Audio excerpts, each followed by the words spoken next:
We're back, chopping it up. Yo, Kale Carr, Ball His Life tapes was crazy. Andrew Wiggins has a really good one too. Andrew Wiggins tape.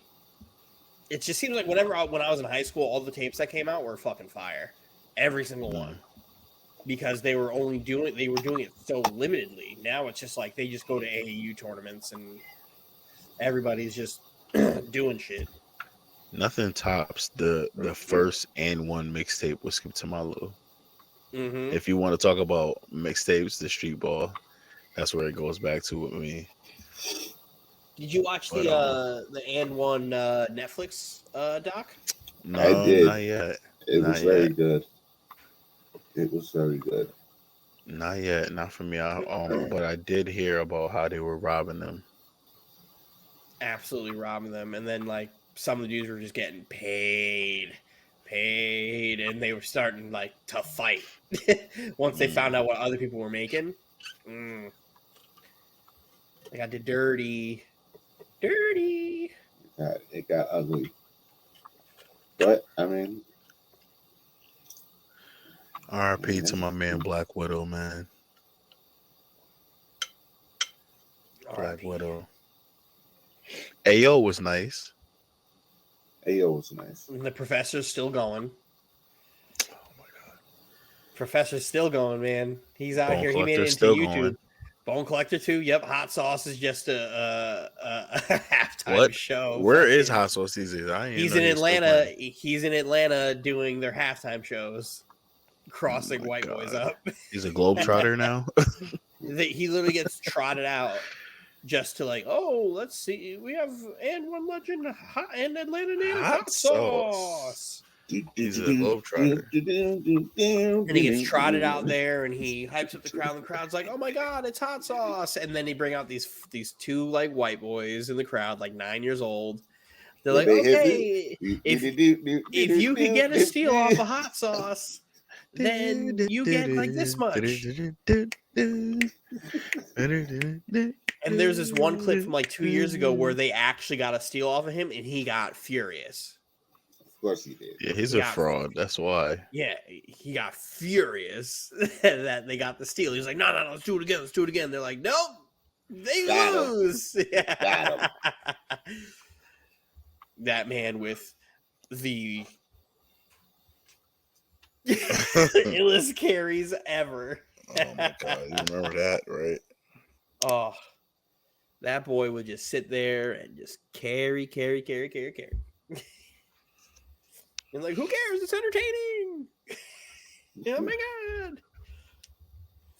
That's why all of them, except for Rafer, couldn't do shit in the NBA. You say he couldn't do shit in the NBA? Well, all of them but Rafer couldn't do shit in the NBA. And that's because none of them could play defense. That's why. Skip was Rafer also couldn't play fucking defense either. Rafer also was good. He was good though. He was good enough to be like, hey. Oh. I don't know. Jeff Pedro, that's absolutely. Definitely don't know if we can do this. Probably not. Probably not good right now. Can't have that on there. Yeah, that's real quick asking us to take the fucking thing down. Yeah, this will not be. That'll be a strike. That wouldn't be a copyright claim. That'll be a strike. Yeah, they're like, hey, 2 more of these, and your account's done. This will not be going up on YouTube. We wouldn't even be able to pull fair use for that. That's just the game. This is RTL only. But it's not original content. Well, if we were doing it like in a way where, let's say, I was posting highlights. If we did highlights of an NBA game on here from YouTube, we could do it. And we could like review it, stop, talk about it, etc. But if we're doing the whole game, that could be a problem. Because it's a stream. Not even a stream. It's just not even if it was a stream. If we were doing a legit watch too, like nope, that's the NBA They don't like their shit broadcast anywhere else. Excuse me. We would have to do that on like a side thing where we could do the audio of it, but we couldn't really do the video of it. Mm-hmm. But yeah, so there's a lot happening. But we were before the pod happened. We were talking about the Akil Carr and what Austin Rivers is saying about how hoop culture is just dog shit now. I'm pulling up the video again. I hate these fucking kids. We're doing it. We're doing it. We're flexing our share screen buttons here today. Oh my Look at these fucking kids. Fuck that kid. There it is. Look at him. Fuck. I hate these kids. that too little kid. Look at him. This one. Number one. Fuck him. Fuck him. Yeah. Trevor. Get out of here. Who are your parents? They're probably sitting in the crowd just like, oh, look at Trevor having fun with his friends. Meanwhile, Trevor's a dickhead. Early at 9. I need to go to one of these games. They're so lucky I'm not a parent at one of these games. I tried to fight Jaden's soccer coach at 4, or the opposing team's soccer coach at one of Jaden's games when he was 4. Imagine if I was a parent on the stands watching this game happen. I'd be trying to fight that coach. It'd be like that episode of South Park where Randy just goes to all the little league games and gets drunk and fights. You want to go? You want to go? You want to go now? Come on. I thought it was America. South Park has too many classic moments. I hate these fucking kids. Infuriates me. They need to get beat up. They need to get beat up so bad. They're only mimicking what they see. And that's a perfect case in point there. Hoop culture's dog shit.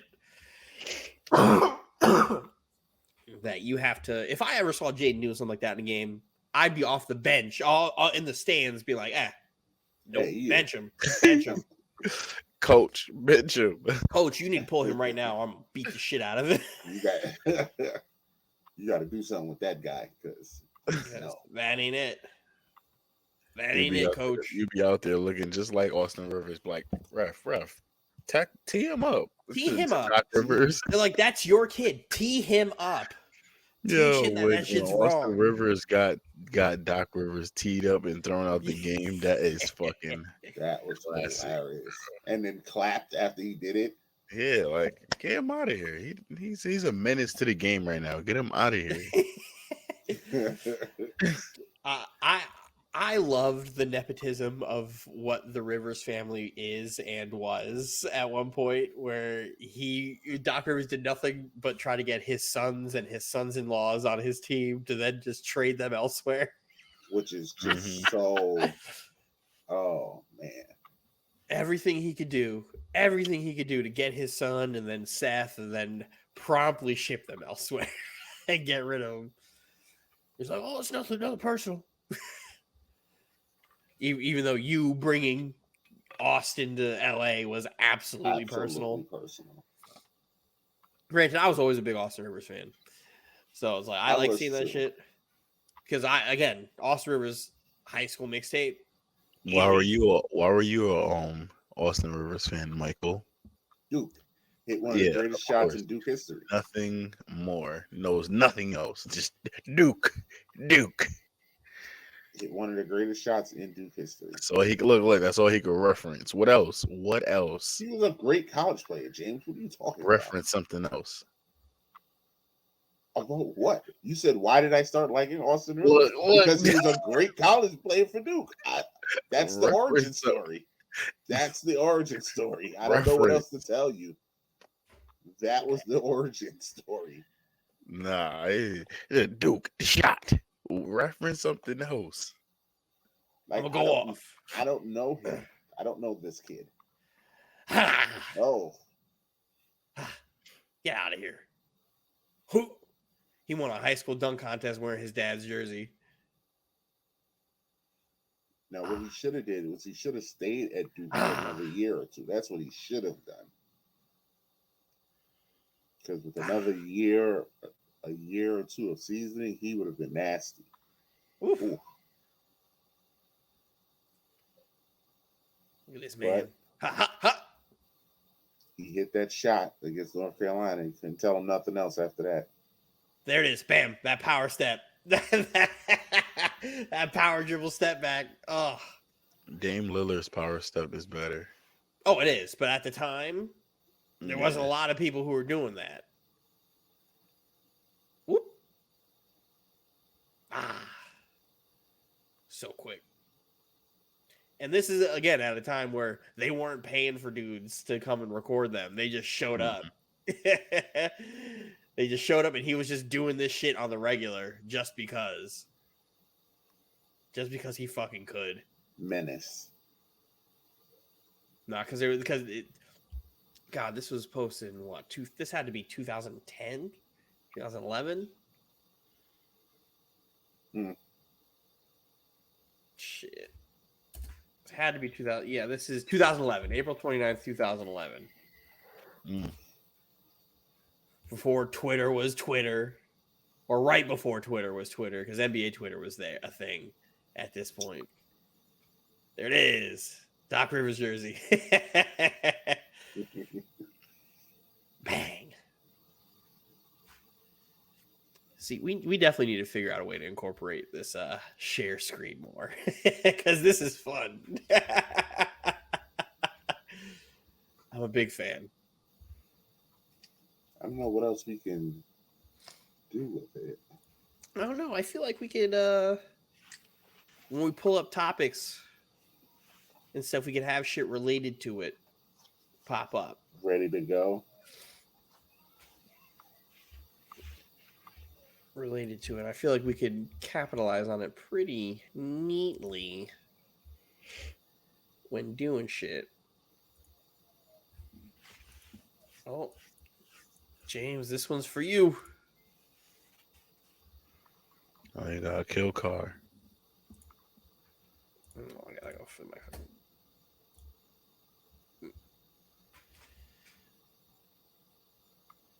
Look at this man, all of 5'6".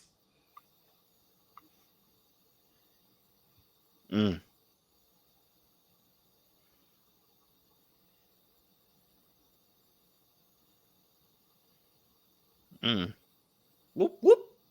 Filth. Oh. Nutmegging dudes on fucking fast breaks. Yep, the body contact layups. Oh, 2 hands. Snatch. Get the fuck out of here. Just Nate Robinson all over again. Did you guys see that Nate Robinson was trying to get somebody to help fund his documentary? Nate Robinson, go somewhere. I can watch it. I don't know how interested in Nate Robinson documentary I could actually be. I'd watch it. Going from what is it? Going to the Knicks dunk contest, going to the Bulls. Had a good stint in Boston. Yeah, his Bulls run was commendable because they weren't even supposed to make the playoffs that year, and who did he bring to almost 7 games or something like that? Was it the Warriors? I think it was Boston. Boston? I think. And then he has the Shrek and Donkey games with him and Big Baby. Yep. In Boston. And the practice when he dunked on Shaq, running sprints with Shaq sneakers on, dealing with renal cancer. What he had, kidney failure. Mm-hmm. Yeah, I'd watch it. Then getting knocked out by Jake Paul. Yeah, that's old. I'd watch it. Clean. I remember when they announced that, everyone was like, "Yo, Nate Robinson's beat the shit out of Jake Paul." I thought the same thing. No, you guys are fools. You guys are fools. I thought the same thing. I sat there. I was like, Jake Paul. Like at this point, I was like, Jake Paul had been training boxing for like 3 years at this point. You can't just pick up gloves and play boxing just because you're an athlete. That shit don't work. and clearly not, because Nate looked terrible and then he ended up face down. The thing I couldn't understand is fucking Tyron Woodley. Woodley's washed, man. That's the tough part about it. Woodley's so washed. Woodley was always one punch anyway. He very rarely did he really try to piece somebody up with like technical combos. He would jab and throw the overhand. And he's just really strong. And a great wrestler.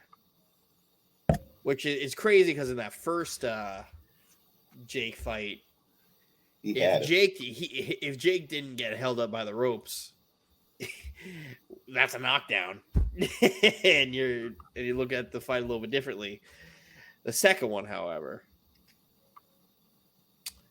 he got done. he got done up. He got done the fuck up. He got hit so hard that sweat came flying off him and he just collapsed forward. It was not a good look. It was a terrible look. But our word of the day in the pod is hindsight. It's been our word for the week. And in hindsight, Nate Robinson should have never been in that ring with him. Can you believe Roz really tried to argue the definition of hindsight with me? To say that it's not hindsight? He is, as you stated, the king of hindsight. He's the master of hindsight. Master of hindsight. Everything he complains about is wonderful. Wonderful because he already knows the outcome. But that's hindsight. Literally hindsight. Don't worry, I have the definition saved. Understanding of a situation or event only after it has happened or developed. And when I sent that to him, he goes, "Yes." And I said, "That's literally the definition of hindsight." That's what we did. He's like, "It's not hindsight. It's not hindsight." Oh, here's the definition. That makes sense. Yes, that's literally hindsight. But much like what Roz does, once he sees himself on the losing end of an argument, he conveniently disappears. He did that when Dylan, when I popped in and I was like, "What's going on here, guys?" I was like, "Are we playing semantics again?" And then Dylan was like, "What do you think of this situation?" And I was like,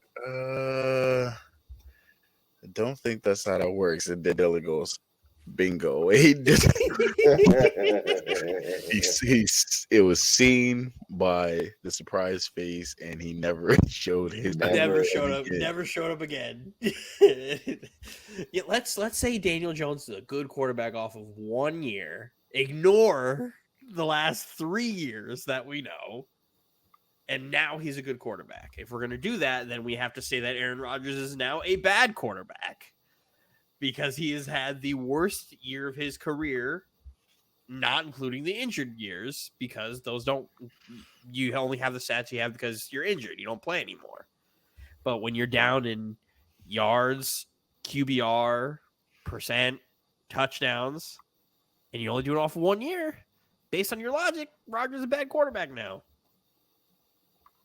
Oh, but I'm glad you've come to the light, Dylan, because we were this was the argument on the last pod, and Mike was like, "You need to be directing this towards Dylan because that's not my argument." No, it's stupid. I'm a hater, so and I admit when I hate, I'm a hater. But like that argument's dumb. Yeah. Like when I call Giannis dirty. No, I'm a hater. But he is reckless. Mm-hmm. And that's the more fair term. Dirty. Dirty is what Tom Brady is. Yeah, Tom Brady was playing football yesterday. He wasn't playing football. He was playing football. And how they kept going for extra points yesterday. Yeah, I had to stop after Maher fucking missed 4. My brother's a Cowboys fan. That's not a miss. Like, he missed 4 extra points.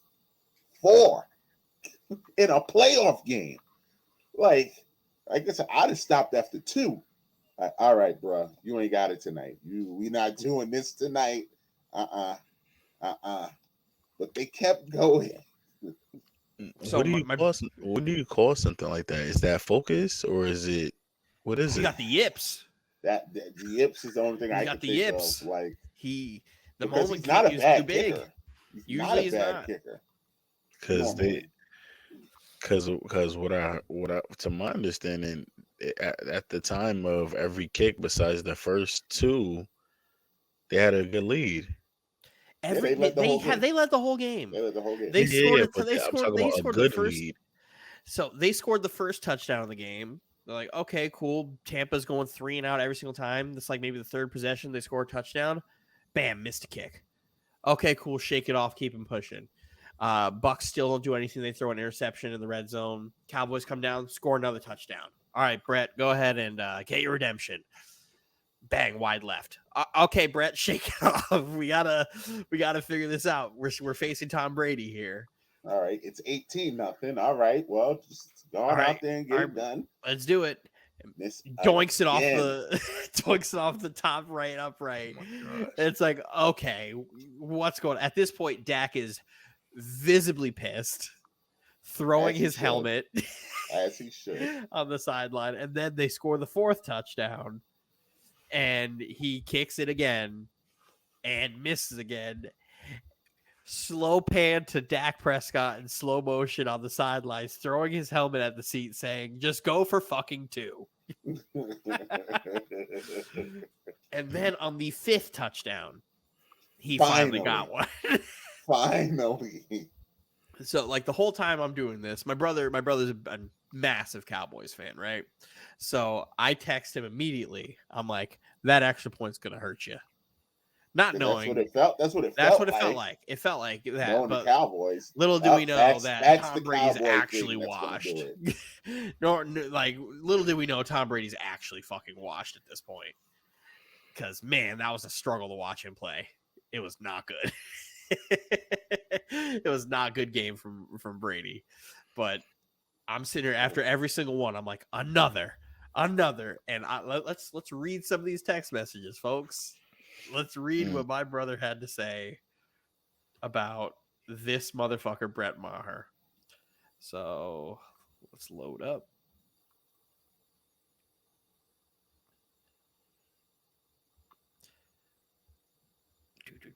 I should have had this done previously, but here we are. All I have to do is get past this after he also tried to start the Tom Brady to the Jets propaganda. Nothing would make me even more pissed off than getting washed Tom Brady to come and ruin us. Yo, if the Jets got Tom Brady, Dylan, and Roz, oh my God. Roz would probably be ecstatic. Roz would be ecstatic. I'm sitting here trying to drink bleach. Roz would be sitting here just be like, Roz will be the same way he is with the Lakers. It would be the same way he was when Mike. Remember when LeBron first went to the Lakers? Mm-hmm. I remember being on the phone with Mike and Roz that night. That was a cold red call. Stop what you're doing. LeBron is on the Lakers. And it immediately switched from I hate LeBron to we got Bron. I couldn't. The Hollywood couldn't have wrote this script. It was that. But Dylan, in true Roz form, because he did all of that in true Roz form, he did give us. But he better not come here and start messing. We better not get the old Bron. We gonna have the old Bron. I don't know how much he wants to play anymore. Oh God. So at 8:47 last night, I text my brother, that extra point gonna haunt y'all. And he goes, I did not want that kicker back on the team because he was horrible the first time we had him. And then I the second kick happens at 9:12, and I just write LOL. I got nothing. 9:30 happens. 3 is what I text him, and he goes, Mike McCarthy, why didn't you go for 2? This is why I did not want to have that guy back, because I was haunted from the first time we had him. He's had a good season, and I'm still haunted. I was right. Make the extra point from fucking 60 yards. He never misses from 60, but everything else is a fucking miss. I hate him. I hate him. And I respond back. I'm like, might be the first time a team wins a playoff game, their coach gets fired for trotting out a kicker who misses 4 extra points. Like, I've never seen anything like that to begin with. But I think the real story of this weekend is Anthony. Anthony is hands down the jinx, the biggest jinx I've ever seen in my life. And he's the biggest front runner I think I've ever met in my life. That too. The biggest front runner I've ever met in my life. I tried to and tell you. And the second he hops on any type of train, that train immediately derails. Crashes. Yep. Crashes. So that's why, Mike, your 42 wins for the Knicks, I may let you have, even if you don't get it. With this, because I was like, everything was because he hadn't been saying nothing. I've been on this 42. He ain't been saying nothing. And then once they went on that 9-game winning streak, then all of a sudden, here he comes, puffing his chest out. And what happened? The Knicks promptly lost. And promptly went on a losing streak that we didn't hear from Anthony again. Yep. And now that they're playing well again, they've won, I think, 7 out of 10. Here he comes again, pumping his chest. Mm-hmm. I was like, yo, why can't you just shut your mouth? Why can't you just shut your mouth when it comes to my Knicks, bro? Like if something happens to the Knicks where they don't meet that mark, I'm gonna give you a pass. I'm gonna give you a pass on that. We'll just put an NA on it. Not applicable. Never happened because reason Anthony. Because that Niners game, first playoff game of the weekend, the Niners are up. What, 13-0 at some point? Seahawks score a touchdown, and then all of a sudden Seahawks score another touchdown, take the lead. All you see is Geno Smith touchdown. The first one, DK Metcalf. Yeah. And I'm like, Anthony, hey, this is what's gonna happen. I was like, what's gonna happen when San Francisco scores? It's gonna get real quiet in here. You're doing all that rah-rah shit. It's gonna get real quiet for you. Mm-hmm. Surely enough, it did, because halftime they were up. He goes, great job, Geno. Led them to a field goal. Good job. Good drive. The Seahawks proceeded to score like one more touchdown, like the rest of the game, as the Niners proceeded to double up their score. Oh my god! And Anthony promptly quiet. Disappeared. Yeah, disappeared. I went into the chat. I looked at the score. It was 12-13. As soon as he goes, DK Metcalf and all that crap like that, I leave the chat. I come back. I look at the score. The score is 13-38. I said, what the fuck happened? And all I see is Anthony talking, just talking. I'm just like, why you can't? It's just like the Biden. Just shut up, man. He just talks. He just says things, and he front runs. And here we are. We end up with whatever team he actively starts rooting for. They lose. Niners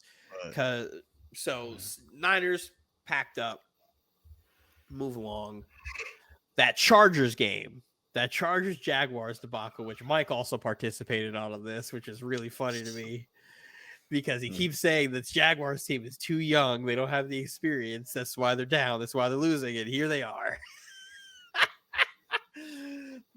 Came back from down 27-0 in possibly the worst half of football I think I've ever seen a quarterback play in my life, where Trevor Lawrence throws 4 interceptions.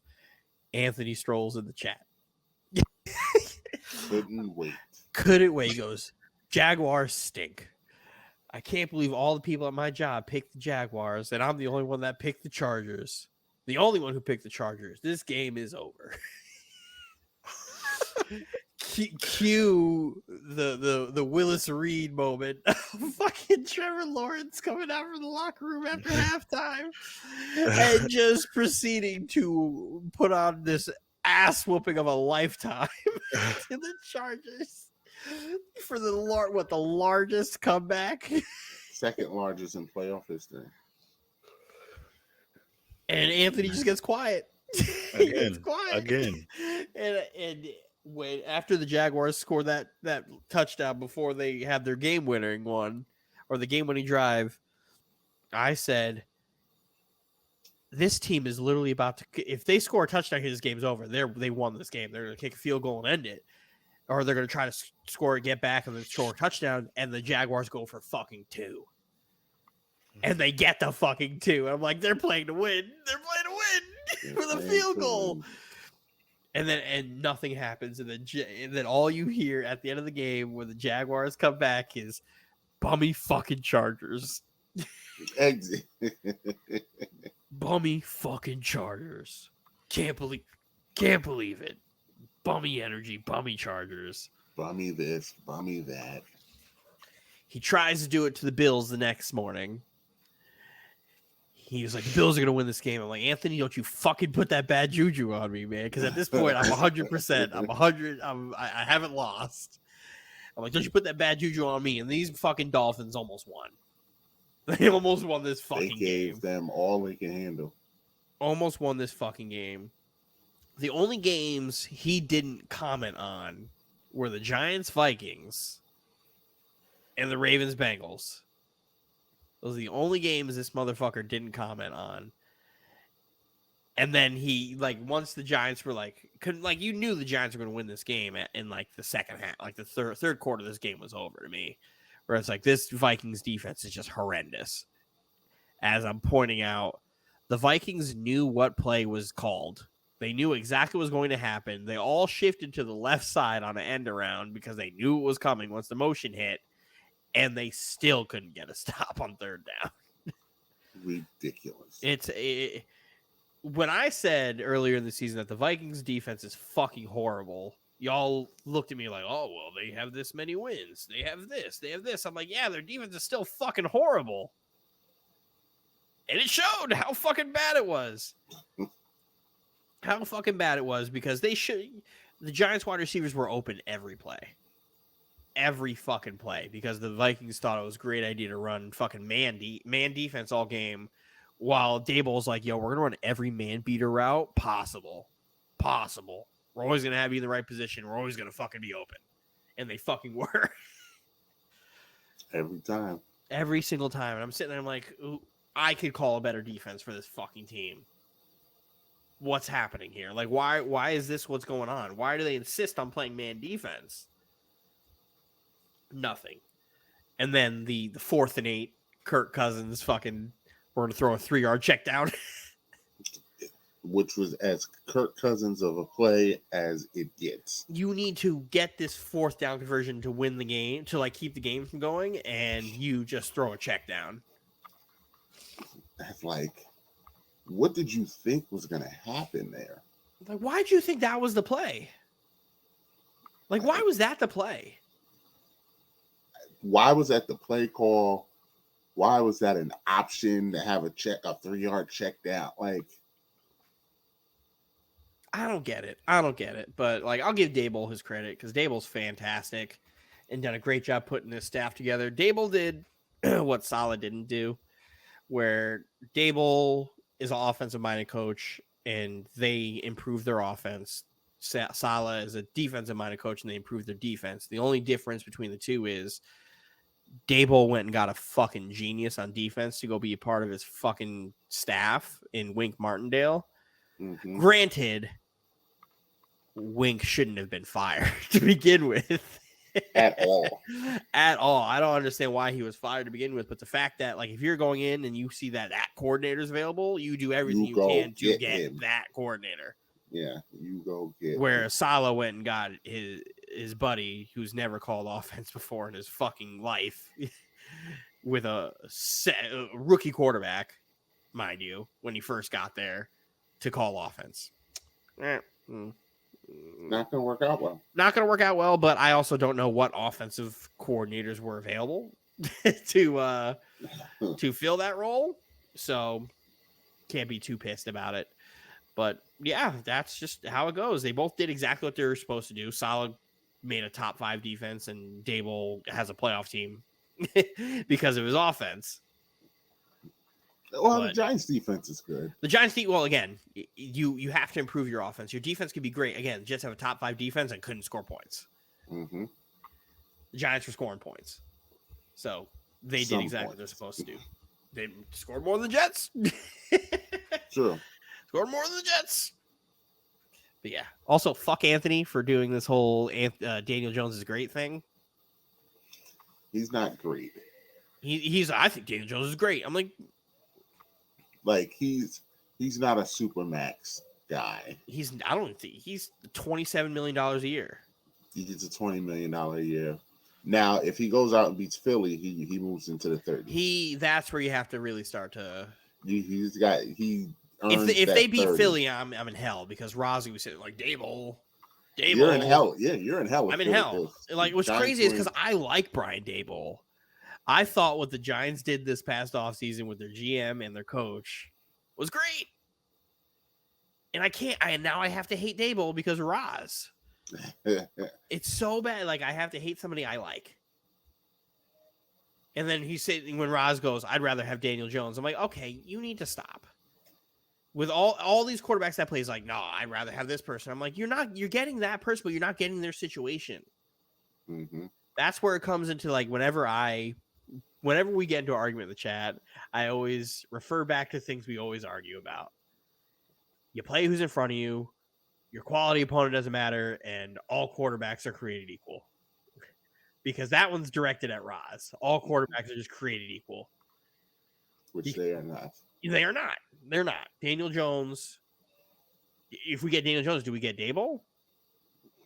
Because if I don't have Dable, I don't want Daniel Jones. Nor should you, because when he said that about Taylor Heineke yesterday, and Taylor Heineke's such a weird.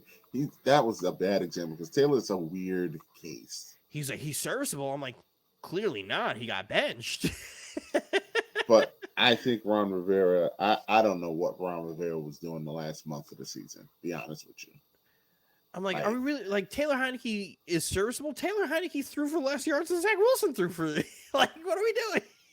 Taylor Heineke is the key example, though, of like a guy who's got heart that the team backs you. It. Like I can't give you stats of why Taylor Heineke should be the quarterback for Washington this year, but he absolutely needed to be the quarterback the whole year. And I can't give you stats as to why I know they would have had a better chance instead of Carson Wentz, but I absolutely know for a fact they would have played better in that game than they did with Carson Wentz. Yeah, I just know, Dylan, like you're not going to convince me otherwise that they wouldn't have played I'm better. not going to because I believe I'm the same way. But then it's like, are we going to ignore like that sometimes he's bad? That most times he's bad. he will play bad and then he'll just make a play. He'll just make a play in the game that just turns everything around. He'll play bad all game and then turn around and have a drive where he just looks unstoppable. It's Tim Tebow. It's Tim Tebow in Denver. Unstoppable. It's like, what is this? And the problem is it's usually in the clutch. He usually does it in a semi-clutch situation. And you're like, oh, okay. Well, let's just give him a chance. And it'll all work out, I guess. And that's what's like, you want Taylor Heineke on your team? He's like, he's serviceable. Hugh McGrath. I was like, the problem is you get serviceable this year because that's what he was referring to this year. And I was like, why is that the expectation? He just got done yelling at me about how I don't set expectations. No, I set expectations. My expectations are met. That's why I'm not mad. Like I'm not going to sit here and ask for serviceable because next year when we have serviceable, it's not going to be good enough, even though that was the expectation that was set. So I was like, okay, cool. You don't want serviceable this next year. You want good to great. Good. You want bad to great. That's what Roz wants. And that's not being disrespectful, but bad to great. That's what Roz wants. Bad to great. And then it's like in the whole Brock Purdy shit, man. Anthony calling Brock Purdy a top 10 quarterback is so annoying to me. So annoying to me. That was much. That was a little much. Because I get, bruh, come on. Because I get shit when I call people system quarterbacks. Brock Purdy is a fucking system quarterback. Like that Shanahan offense does everything it can to protect the quarterback. Just make the fucking read. Just do everything you can. And when you have that offense, those receivers, those running backs, that defense, it'll be very hard for you to fuck that up. Especially if you have even the smallest bit of talent. Like the Brock Purdy I know stinks. Like the Brock Purdy I know stinks. He's not good. He has thrown the worst interception I've ever seen in my life when he was at fucking Iowa State, right? And he's out here, he's balling. But this is where your quality of opponent comes in, Michael.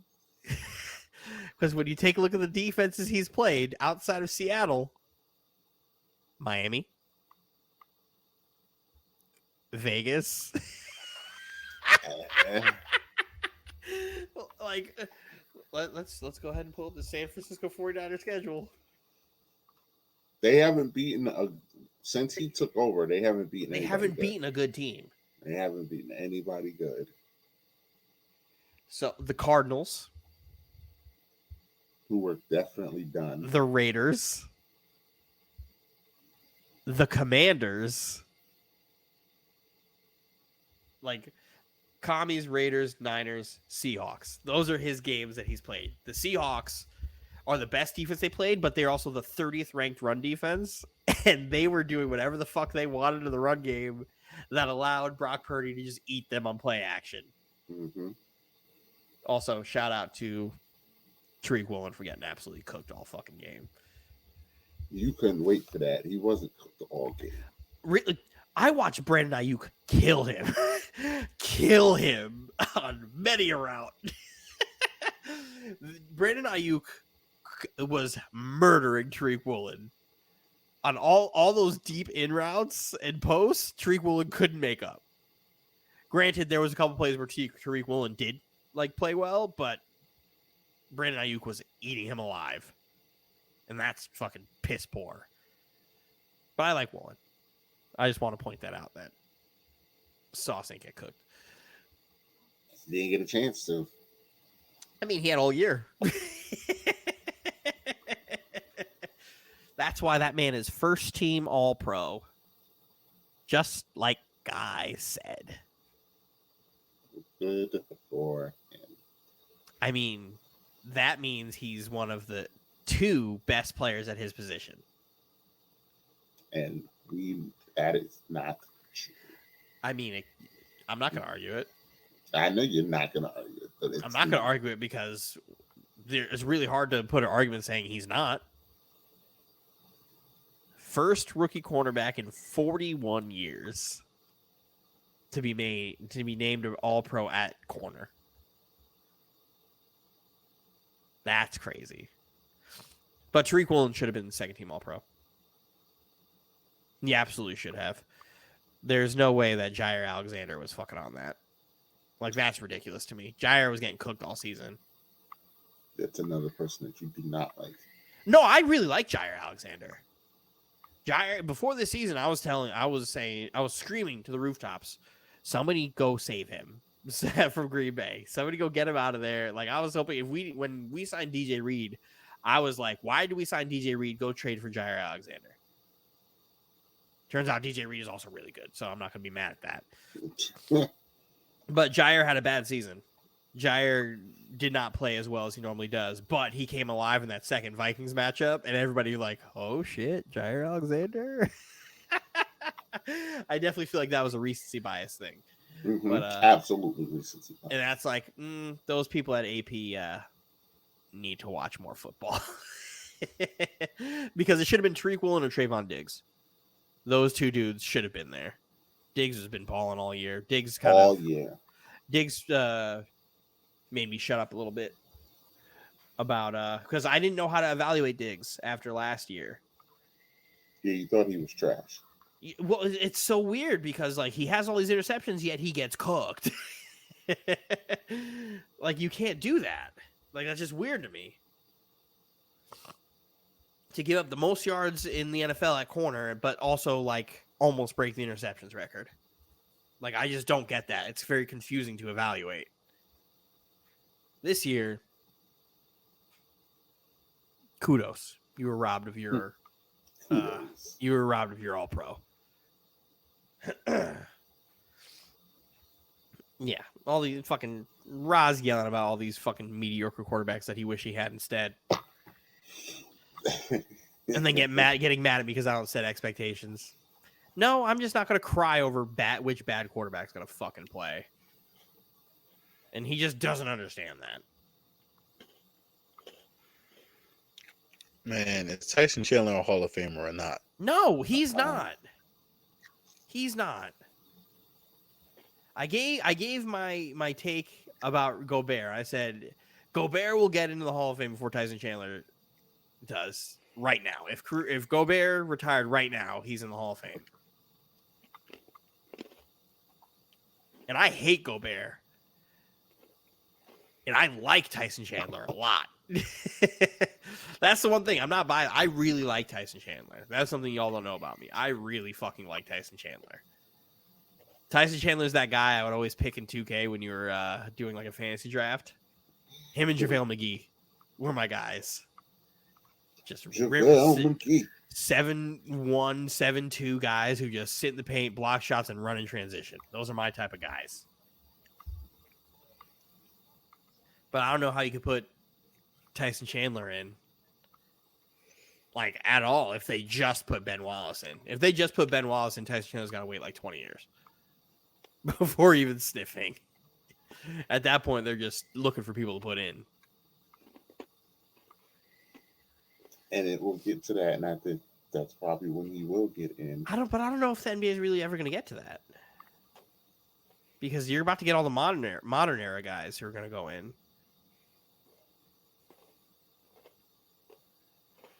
So, like, I don't know. Listen, man. Dylan's for argumentative sake type of guy. For argument's sake. No. If I agree, James, if I agreed with you, we'd be having a long conversation about how we agree, just like we do on Hoop Culture. If I disagreed with you, I'm like, no. But we agree. We see eye to eye.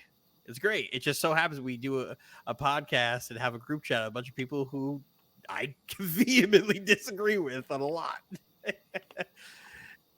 Well, the one common denominator in our group chat when it comes to arguing is I'm always a part of it. Yes, you are always a part of it. I am always a part of it because I'm the only one who will stand up for what's right. I can't sit here and wait for this blasphemy. Granted, James's question about Tyson Chandler is not blasphemy. It's an intriguing question. It's a good argument. It's a very good argument. But I don't know. Gonna sit here and go, you were just doing some BS earlier. No, I today. was not. I was not. During that argument, when I was posting the Damian Lillard stats versus the Tyson Chandler stats, you then said, go look at his rookie season. So I did. No, I said, look at his draft class. Oh, but I did. That's what I did. Then I posted the pictures of what I was doing when you asked that. I didn't get a chance to continue. We moved along at that point. I would have gladly kept going. But my main point about all of that was going to be, do we weigh all NBA defensive teams more than all NBA teams? Because that's the main catalyst of my argument. That was later in your argument, because at first you wouldn't even acknowledge the defense at all. Am I lying? Well, I didn't get a chance to. I didn't. Bro. If you go down the list of accolades for Tyson Chandler, I was going from Dame first. So I have to get to that point. I have to get through the all NBA teams to then get to the defensive teams. And you caught me right when I finished the all NBA teams. And then you said, look at the draft class. And I did. And then it spun into a completely different argument. Or a different part of the conversation. No, you could have kept naming accolades. I just said that point when you it was just a point that I had said when you was like, oh, all rookie first team or something like that. And I was like, well, go look at his draft class. That's why he didn't make rookie first team. But then I did. And then getting yelled at for it. And then you're like, oh, rookie of the year to not rookie of the year. No, compare that to another accolade. Don't go, oh, rookie of the year to not what rookie of the year. rookie what so if I'm going to compare a rookie of the year accolade, and then what am I supposed to compare it to? Second team to third team. No, he was also third team as well. So go third team. I got there, team, and then I put third team equal third team. That was after. No, that was there. Your James, go look back in the chat. Go back in the chat. It was right after. It was right. You said second team, I said third first, team, second, third team. Third. You said second team versus second team greater than third team, and then you said third team equal third team. Third team. Yes. Yes, that's what you did. Yes. And you have a habit of downplaying before you give props. That's what you do. No, is first team All NBA better than third team All NBA? Yes. Is second team All NBA better than third team All NBA? We were comparing accolades. They have the same. That was the same accolade. So they have the same. So when it comes to third team accolade, so when I'm comparing the All NBA teams, I can only compare it to the All NBA team that you were selected to. So if Dame was selected to more first team and more second team All NBA teams and the same amount of third All NBA teams, guess what? Dame still has 5 more All NBA selections than Tyson Chandler has. And unfortunately, I can't compare that stat to a first team All NBA that Tyson Chandler does not have, or a second team All NBA that Tyson Chandler does not have. I can only compare it to the one All NBA team he was selected to, which is third. So when you go through Damian Lillard's, I have to knock out first, I have to knock out second, and then I will give the same accolade, the same amount of weight, which is what I did. Just like with a rookie award, if I'm going to compare a rookie of the year award, what accolade am I supposed to compare that to?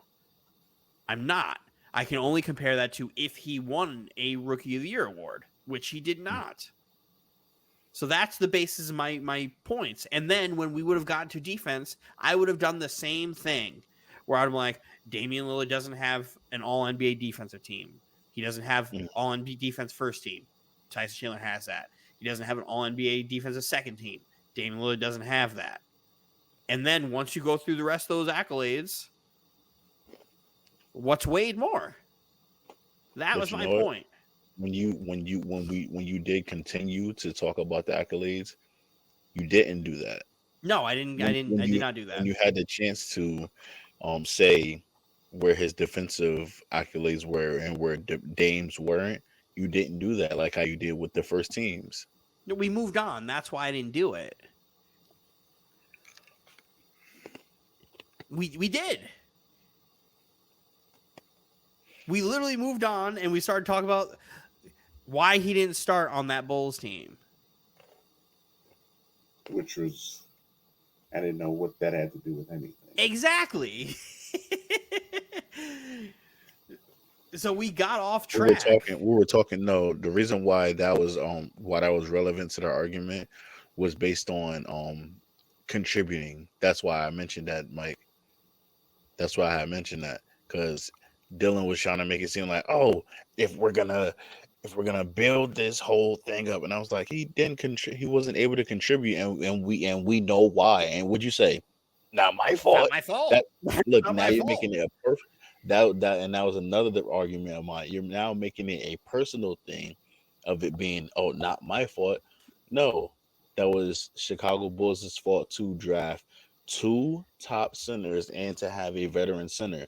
But so that is a point to why he wasn't a contributor for a good partial point of his career the first 4 years.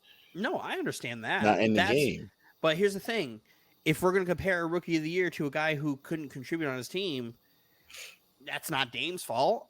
That's not Tyson's fault. That's just it's not my fault. It's not your fault. It's just the situation at hand. So when one guy has that award and the other guy doesn't, we know how the NBA works now.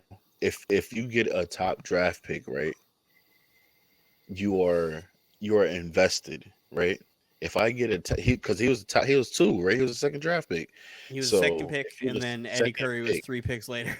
yeah, no, he was 2 picks. He was the 2 fourth picks pick. later. Yep. Yeah, which is even crazier. You pick 2 centers in the same draft, the second and the fourth, and While they're also both having centers. 2 other centers on your roster. Exactly. So like, make it make sense. Where is this guy gonna? We can, Where's but this guy? in the argument of Hall of Fame, this goes back to Hall of Fame don't care about that. They're not going to look at that. They're going to look at the numbers. They're going to look at the accolades, and unfortunately, the best of Tyson Chandler's career was in a 3 to 4 year stretch. Mm-hmm. I just think that he didn't have the opportunity to be able to be even in the game to get any type of like chance to be any type of like rookie talkings because he didn't get But a that's chance only to one contribute. award. You're not going to get in the Hall of Fame because of Rookie of the Year. No, I understand that. Yeah. But his rookie season to was kind of like snatched from him to have any rookie first team, second team, third team, or whatever that is, or any rookie of the year votes and stuff like that because he couldn't get in the game because there were so many other centers on that team. They had to share minutes. There's no way for him to No, I understand that, but then when you do that thing you do when you don't have the opportunity, you leave to go do it elsewhere, and then he still didn't really do that until he got to the Mavericks the first time, and then the Knicks, and then the Mavericks the second time. When he went was in New Orleans, he was a double-double. Yeah, Because he went from Chicago to New Orleans. His points went from 5 to almost 10 in the first season of going to to the Pelicans. But yeah, that's only getting 4 points. Actually, it's still almost double. Actually, he went from 9.5 to 11, back down to 8, back to 6. Mm-hmm. So he didn't really take full advantage of that either. Granted, his best rebounding seasons were in those years. Because that was him and Chris Paul. Him and Chris Paul. And then he had that Charlotte year, which was horrendous. Mm-hmm. And then his first stint in Dallas. That was him and Baron Davis, who wasn't a point guard. B Diddy. Mm-hmm. Yeah, his stint really is from 2011 to 2015. Mm-hmm. Of him even being, but like even in his Defensive Player of the year, he didn't lead in any like those major categories either. Like he didn't lead in block shots, he didn't lead in rebounds, he didn't lead in anything. All those guys who have like those Defensive Player of the Years at his position lead in those stats. Mm-hmm. So that's what's like also like when you look at Dwight Howard, right? When you were talking about Dwight Howard, I'm like, Dwight Howard was a Hall of Famer before he was 30 years old. Mm-hmm. With all the shit that he pulled. Like, that man was unbelievable. He led the league in rebounding like 4 times, led the league in blocks like 3 times, 3-time Defensive Player of the Year.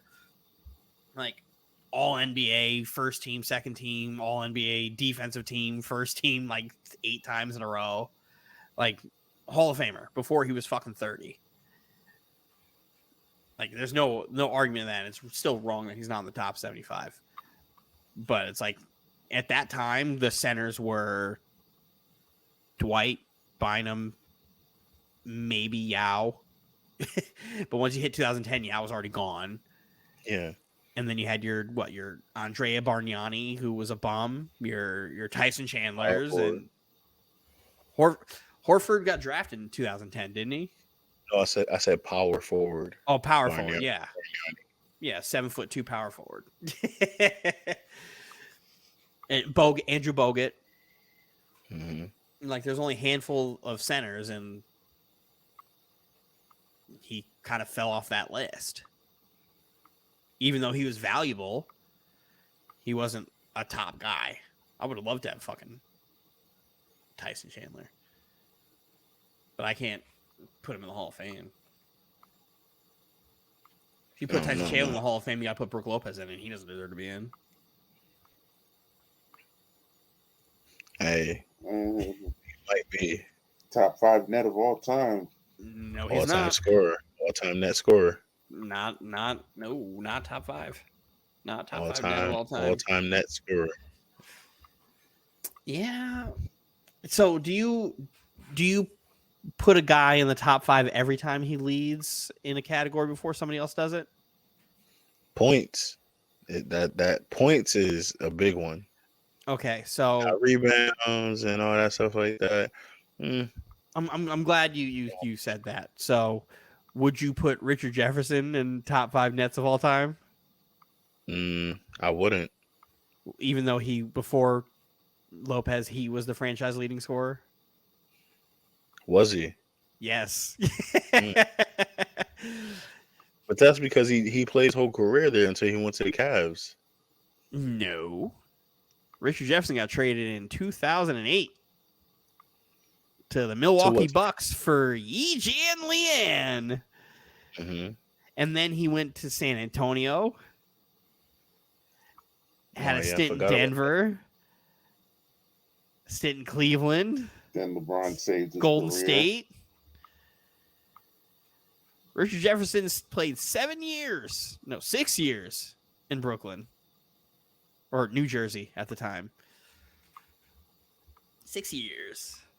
He played for all those teams? I really don't remember them shits. I only remember Nets and then the Cavs. He's Bond James. He was not great on the Bucks or the Spurs. He was not great on the Bucks or the Spurs. I do remember him in a Spurs jersey, though. Yeah, he was not great. Bond.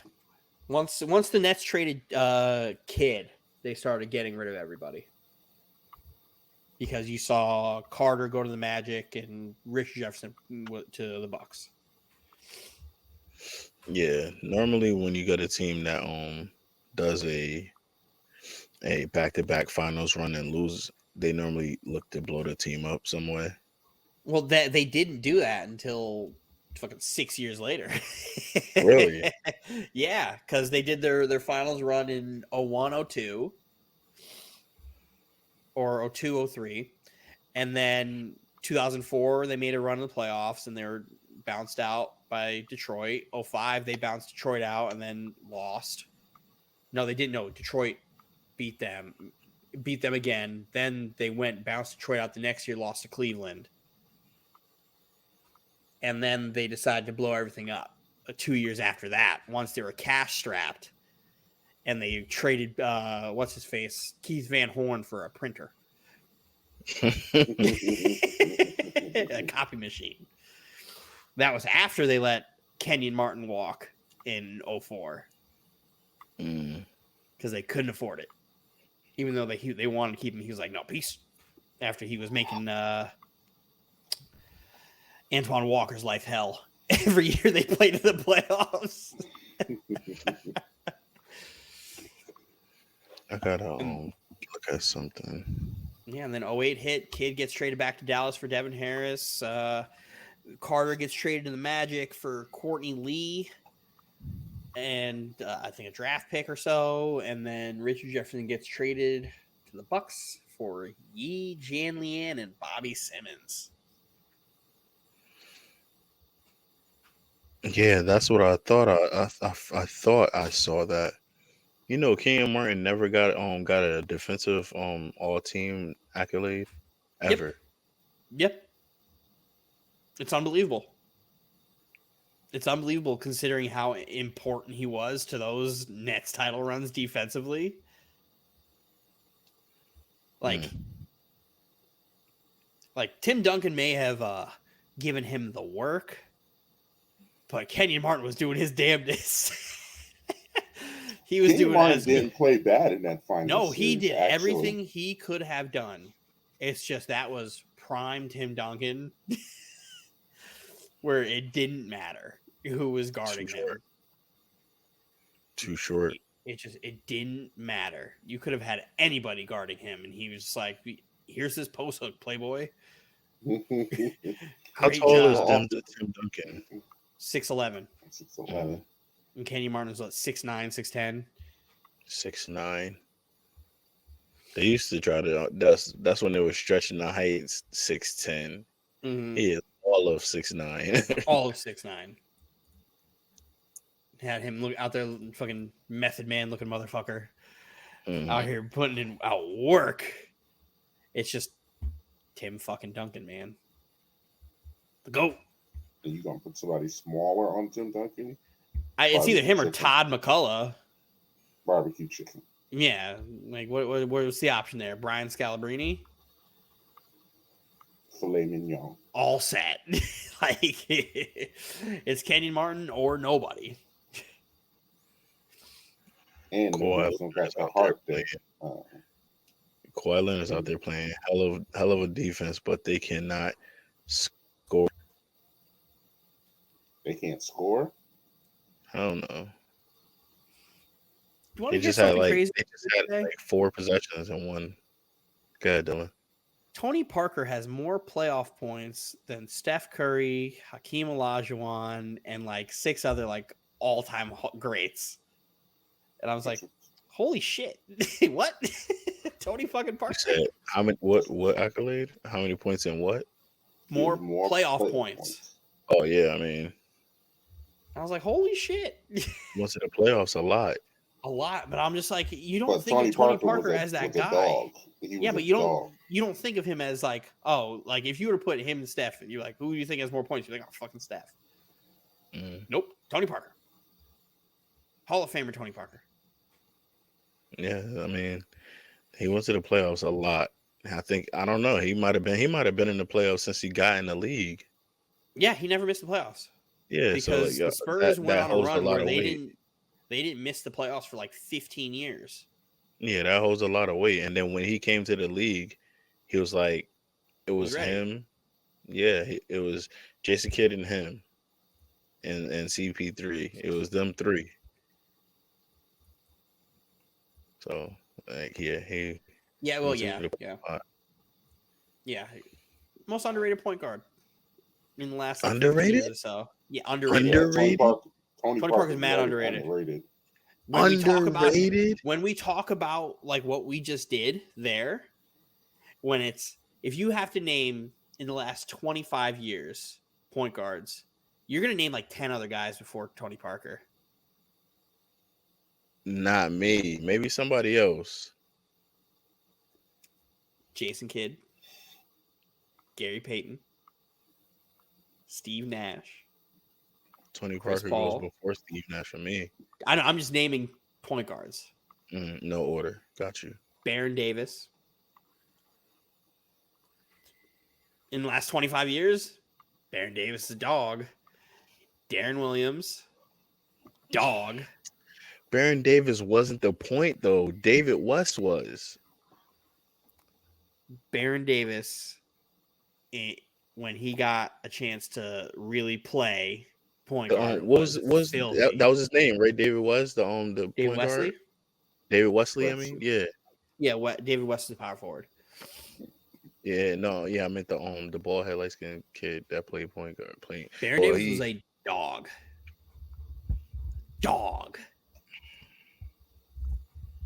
He was a shooting guard in my mind, but go ahead. Dog. No, yeah, B Diddy is nasty. I always just thought he was a 2 guard in my mind. Steph. Both Stephon Marbury and Stephen Curry. Nah, I'm not picking those. Marbury was a dog too. Tony Parker. No, I'm just naming point guards. Again, we just established this. I'm just naming point guards.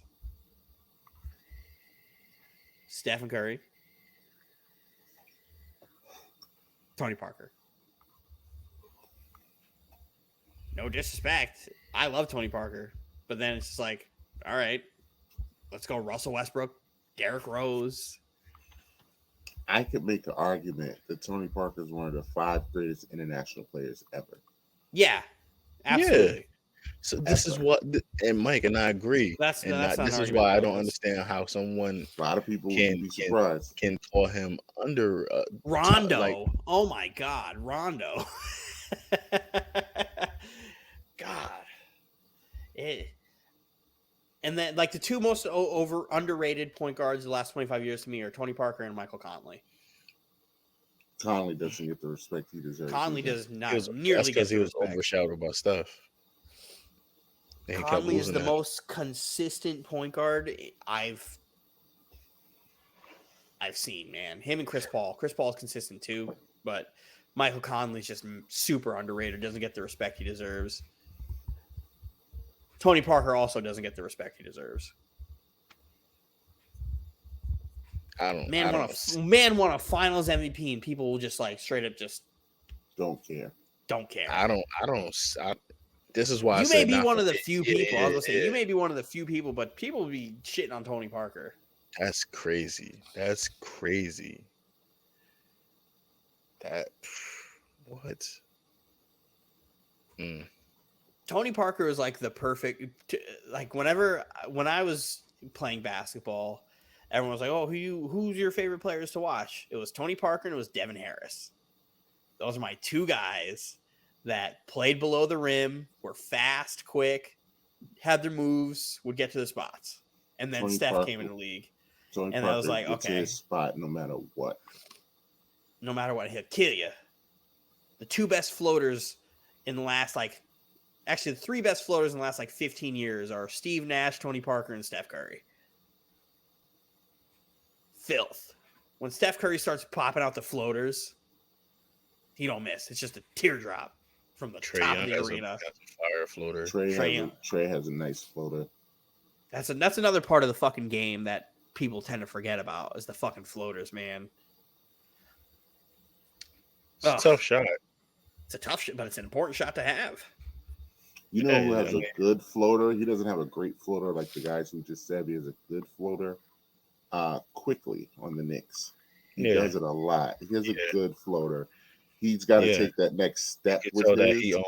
He works on that. He practices that. He works on it. I hope he can make it a weapon like Trey and the rest of them because he does hit it. Yeah. But, that's such an important weapon to have, man. Especially when you have these centers down there who just camp. Yeah, if you're a quick point guard and you have a shot and they have to respect it, they're at your mercy with a floater. Mm-hmm. At your mercy. It's imagine you're sitting there and Giannis is down low or Brook Lopez, right? We had this conversation before the pod started. We're like, Brook Lopez is doing a great job with his verticality, not really jumping and staying up and getting these shot blocks that he's getting. The second in the league in blocks. If you have a floater, why are we sitting there worried about the guy at the rim? Mm-hmm. You could take that part out, and Brook is one of the worst guys on the perimeter. If you have to pull Brook out of the paint, he is one of the worst defenders in basketball. So now you have to step up to guard the floater when you got a guy who just stop at the free throw line, pop, put it in there. Derrick Rose, too. Derrick Rose had a fucking killer floater, too. Mm-hmm. He did. His athleticism was just so... his athleticism was just... It didn't matter. It didn't matter. He only really popped out the floaters if he was playing against, the Magic. When Dwight was there. I like Derrick Rose's floater because you just miss it, but I hate how he does his floater because he has to hop, step, jump off of 2 feet, and then it's at the end of his Yep. Yeah. It's at the apex, the absolute apex of the jump, it's a jump shot. Mm-hmm. He has to let it go, and since he jumps so high, it takes a while to get there. Yeah, so when he does the floater, it's that was almost blocked. Whereas Steve Nash and Tony Parker would sit there and you never have a chance. You never have a chance. Zero chance. Never had Zero chance. Those dudes would just too quick. Oh, you think got a shot? Gone. Done. 2 points. But analytics will tell you floaters are dumb. Which is funny. That's what I like analytics and I hate analytics at the same time because they They literally are just like, just take the three or go for the layup. Nothing else matters. Take the three or go for the layup. It's like, no mid-range.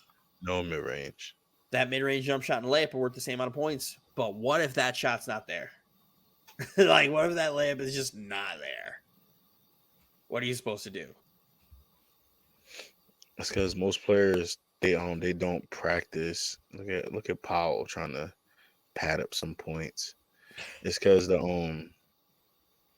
people don't practice mid-range shots.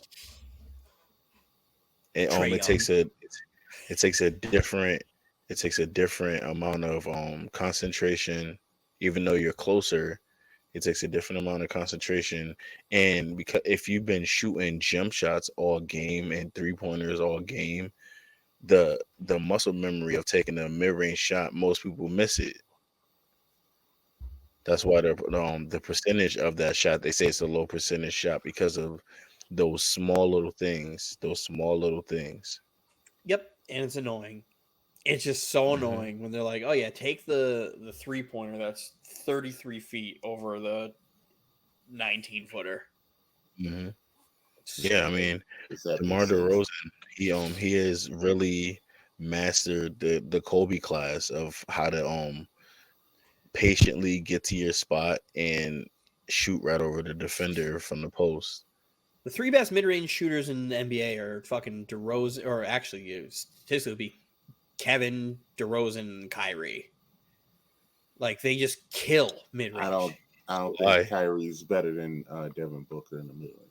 Kawhi's great too. If you may say that you don't think, but when you look at the numbers, Kyrie literally doesn't miss from mid-range. Yeah, Kyrie does. He loves to get in the post. Yeah, he'll sit there and just go to work in the mid-range. Kevin Durant, but he only started doing that after Kobe passed too. Mm-hmm. He wasn't because doing before that. he was break you down at the 3-point line and layup, and then just step back three. But that comes with maturity. Tenure. You learn how to slow the game down. People that was the problem with Russ. They just say, "Hey, you can't slow the game down." And when he tries to slow the game down, that goes back to my point of muscle memory. Him trying to take a mid-range shot when he used to taking a three. He used to be a knockdown mid-range shooter. Yeah, it's like, but his mid-range is also like he has to get that startup. He has to like. He can never just get to a spot normally. Yeah. He has to go full speed and then just full stop. Yeah, he has to full speed stop and then pull up.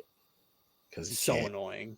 So annoying to see him play basketball sometimes. And that makes the shot even harder from mid range because you're going full speed and now you have to your brain has to measure how close you are to take that type of shot going that fast. It's a lot. Did you hear Iman Shumpert did an interview a while back where he was like, yeah, I was supposed to be in the league, shoot threes, all this stuff, and then as I get older, Melo is supposed to mentor me, show me how to play in the post, back to the basket, and then I extend my career another 5 years or so. Now the league doesn't even give you that opportunity. That's not even a thing. Doesn't even give you that opportunity anymore. When guys like Melo and J.R. Smith are better than most of the guys that are on rosters right now and are out of the league, which is nuts. Because that not having vets on these teams anymore shows is so ridiculous. So ridiculous that this is where we're at. We're just going to tank. We're not going to get vets that are going to teach these guys how to be fucking professionals, right? We're going to keep these young teams young. We're going to let them fuck up. And then we're going to keep trying to tank for this next best thing. Whereas the first thing that came in my mind was Karl Anthony Towns. If that motherfucker would have had a vet. But he got a vet too late. He got a vet too late. Too late? When? Who? Yeah. Jimmy. No, he had a vet before that. Kevin Garnett retired. Kevin Garnett, who was there for all of 20 games. I would say then he worked, and then he worked with the team after he retired. Man, that's not the same. What? It's not the same as Kevin Garnett having what's his face for literally 2 years to Bro, it's the teach him same how to thing. be an adult. It's the same thing with the Nets with having Amari Stoudemire. That didn't help us though. Come on. It's one thing where it's like Amari was there for player development, but like who did he develop? He didn't develop anybody. But you guys don't have any bigs. But he was who I can give you an example of? Mitchell Robinson on the Knicks when the Knicks had DeAndre Jordan. Mitchell Robinson's game jumped after DeAndre Jordan came because DeAndre Jordan showed him how to play defense. Yeah, DeAndre and had to get that jump hook DeAndre off. Can't do that anymore. But as a teacher, he was very good because Mitchell Robinson literally jumped overnight from that half a year that DeAndre was on the Knicks.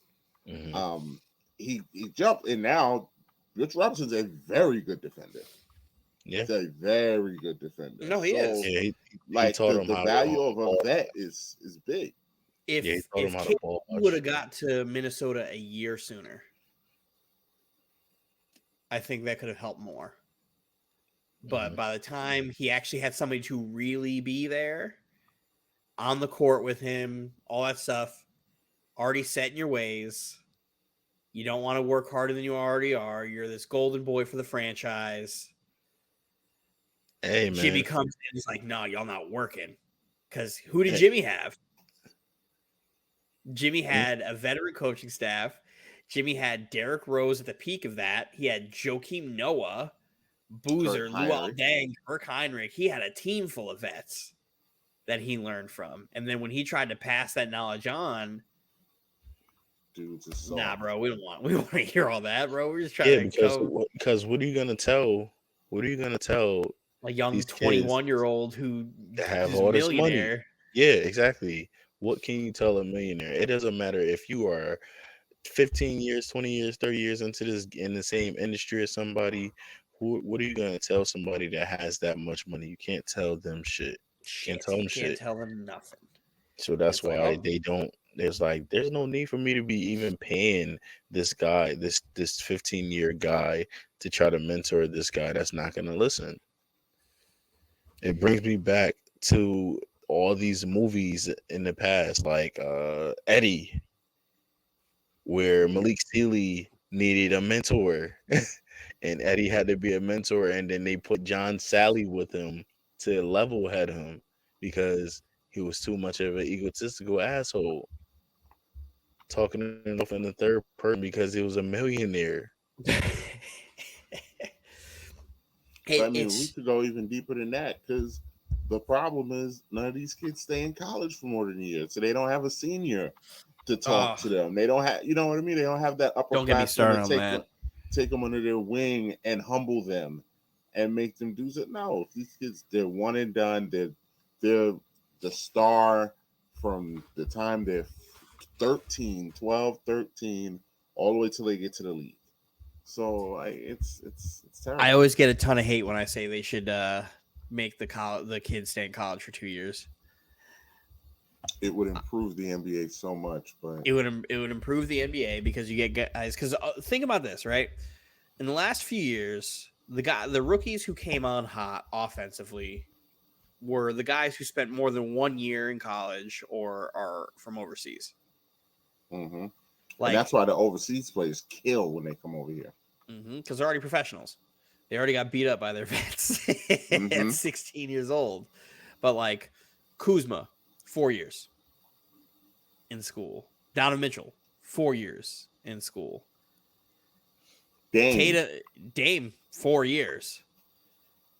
Like these guys who stay in there, they learn the game. Like I'm fully like I think Zion is unbelievable, right?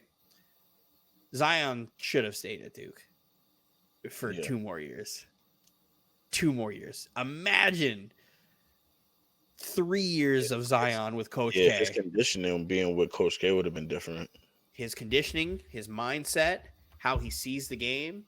Like, you can only improve from playing with those minds because you go from having a great coach like your Roy Williams, your Calipari's, your Krzyzewski's, and then you go to the worst team in basketball Yeah. With a bad coach. With a bad coach, because you're there for a reason. You are going to this team for a reason because they are bad. Mm-hmm. Everything about them is bad, and you got to figure it out. Like, how do you justify doing that? Like, it's setting these kids up for failure. Mm-hmm. But they did a good job though with getting some help for him.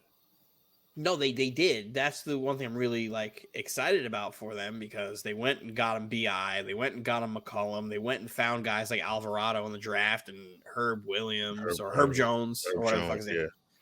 Like trading Steven Adams for Valanciunas to like spread the floor. They did a great job and they built a great team. But like, how often does that actually happen? Not often. Usually those teams that get those picks kind of stay there. And then they have to be patient while this 18-year-old just figures it out eventually. Maybe when he usually all. Figures it out? When he turns 24 or 25 at the end of that 5-year contract. Yep. So stop scouting these 16-year-olds in high school who are going to be one and dones or pretty soon straight into the NBA. It's a joke. Let these kids become adults. It's the same thing with the NFL. You can't let those kids get in there. Imagine you let these kids mature a little bit physically as well as mentally. Sounds like a great idea. But I'll get hate when I do that, when I say that, because like, no, let these kids go. Nah, no, man. That's the old head in me. That's the old head in me. The problem is people like to use the exceptions and throw that in your face. Yeah, let's like a LeBron, like a KG. What about the Al Harringtons? The guys who came in and were just solid. The Tyson Chandlers, who came in the league and were just solid. Like, you don't always get that superstar out of high school. That shit just doesn't fucking happen. And what's crazy is, now that I think of it, Tyson Chandler would have been a monster in college. Yeah. He would have been a monster. Like, his athleticism with the right coach. Oh my goodness. Yeah, but hey, the fuck do I know, right? I just love hoop, and I be getting mad at the new shit, even though I like basketball. Hoop culture sucks. Get vets in Houston. Save Eric Gordon though. Get him out of there. He's had too much. He's had too much. They still won a first round pick for him. Yep. That's hilarious. Eric Gordon just sitting there is like, just tell me you want me to retire as a Rocket. Yeah. Are you waiting to see if James Harden actually comes back next year or what? Just tell me you want me to retire as a Rocket. Just say you want me to be a glue guy here. Just tell me, because that's what you're saying. By saying that you want a first rounder, knowing that you're not going to get a first rounder from me. Not going to get one. Just tell me you want me to be here forever. Say, hey, Eric, just don't understand that. Would you mind finishing your career here if I asked like, they're robbing him of an opportunity to go and like win a championship. Yeah, just to be like a part of that. Like, at some point, you just got to be like, okay, let's do right by this guy who's just here. Again, unless you think next year James Harden's coming and then you guys just turn into a championship caliber team. That doesn't change that team overnight. It does not. Like that's not a needle mover. So they need because to guess what? James Harden goes there. Who's the leader of that team? Who's it's just gonna be a bunch of guys like Jalen Green's gonna be sitting there yelling at James Harden because he thinks he's better. Like that. Because Jalen Green don't know how to play ball. And you know how they settle it. Well, whoever can win in a one-on-one game must be the leader. I'm the new leader. You ain't getting fouls in one-on-one, James. But you surely can dribble till your arms fall off. Nah, do 3 dribbles. That's all you get. 3 dribbles. You better get to your spot. It's the only way to do it when you're at that level. 3 dribbles. That's it. Man, I remember when talking about, I always go on tangents. Sorry about that. Like when you talked about giving him the opportunity to go to like a playoff contender, to be in that culture, to possibly win the championship, and it brings me back to T Mac when he finally got traded to the Spurs, and I then wanted that so they were in bad. the playoffs, and they would insert him at the end of games just to give him like minutes played, Yep. and it did win. That was Oh that my God. the year that Anthony says Ray Allen saved LeBron's legacy. Mm-hmm. Yep. There's all T Mac's gonna get a ring. T Mac's gonna get a ring. Why are you so salty about that? Sitting at the end of the bench, doing nothing. He T-Mac came was out a of great man. retirement for that. Well, he was in China. Happened for a lot of He players. came out of man. retirement for that. He was in China. Nobody else wanted him, so he was like, I'm going to go play in China. China loves me. And China does love Tracy McGrady. It's just they called him. So many players did that. Who turns down an opportunity to play for Pop? Not many. Especially after all the pain that he has caused Pop over the years. 13 seconds. Still one of the greatest performances I've ever seen. Mike, why are you hating? Why are you hating? Because 13 seconds, Mike. Are we going to act like that isn't one of the most unbelievable things we've ever seen? Mike hates two people that did something similar. So Reggie what Miller does and that T Mac. mean? What does that mean? Like Reggie Miller and T Mac. what a great achievement for him that Pop and the Spurs had a brain freeze. All Brain right. freeze? Yes, because their brains completely shut off for that last 20 seconds. He was unconscious. There was nothing anybody could have done. How to about stop inbound him. the ball properly? Make some free throws. All of that would have stopped all of it. Don't foul Tracy McGrady. Yeah, they fought him on the three. Like They fouled him twice. Bruce Bowen and Ginobili kicked him in the face and then tackled him. Yeah, And he still Hack-a-Shack existed. They didn't do that either. They could have fouled him, bringing and the Pop ball up. loved Hack-a-Shack. Pop loved him some Hack-a-Shack. So again, the Spurs Pop had a brain freeze. Why is it Pop had a brain freeze and not McGrady did something unbelievable? He did do something unbelievable. Don't look at Mike saying something nice. It was aided by the brain freeze. It's fine. He still did something that I have yet to see since. But what does it mean? It's a one moment of the, in NBA history. It's an NBA. But it literally, that is one of the most historical. On Sean Bradley in the playoffs, it's the greatest moment in his career. Regular season. What is Tracy McGrady's shining moment? 45 on Christmas Day. You want to bring up Sean Bradley? He dunked on Yao Ming too. Or Yao, whichever one he did in Dallas in the playoffs. That was Bradley. It was Bradley. That was Bradley. But okay, so is that the greatest moment in his career, or is it that 13-second explosion? No, but here's the thing: are we gonna make your moments of your career winning championships? Because that's not fair. But I mean, it would help. Reggie Miller doesn't have a championship, but that moment against the Knicks is probably his defining moment. If we're what about the shot he hit against the Bulls in the Eastern Conference Finals? If we're going to talk about that shot he hit against the moments, Nets, like it goes on and on and on. You see how Reggie has stuff that keeps going and going and going.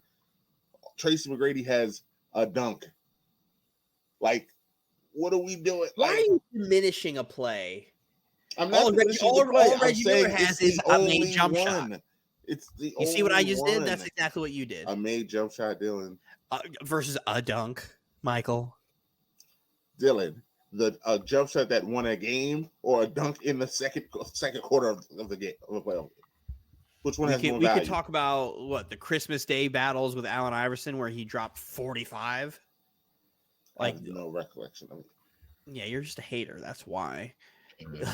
Like Tracy McGrady has one of the highest point per game averages on Christmas Day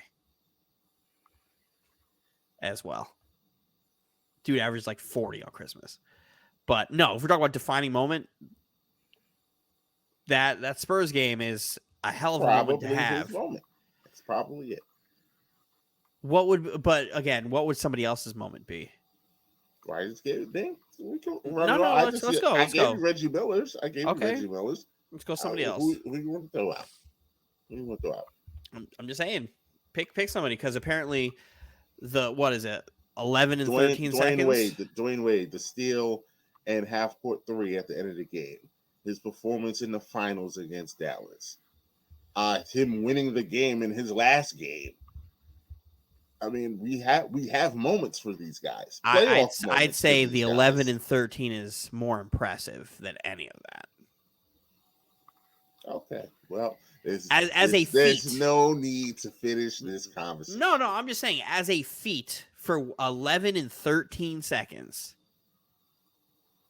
No matter where it took place in a playoff. That. You are though. I'm saying that's the only thing he has. That is diminishing. That you have negative connotations in your voice, sir.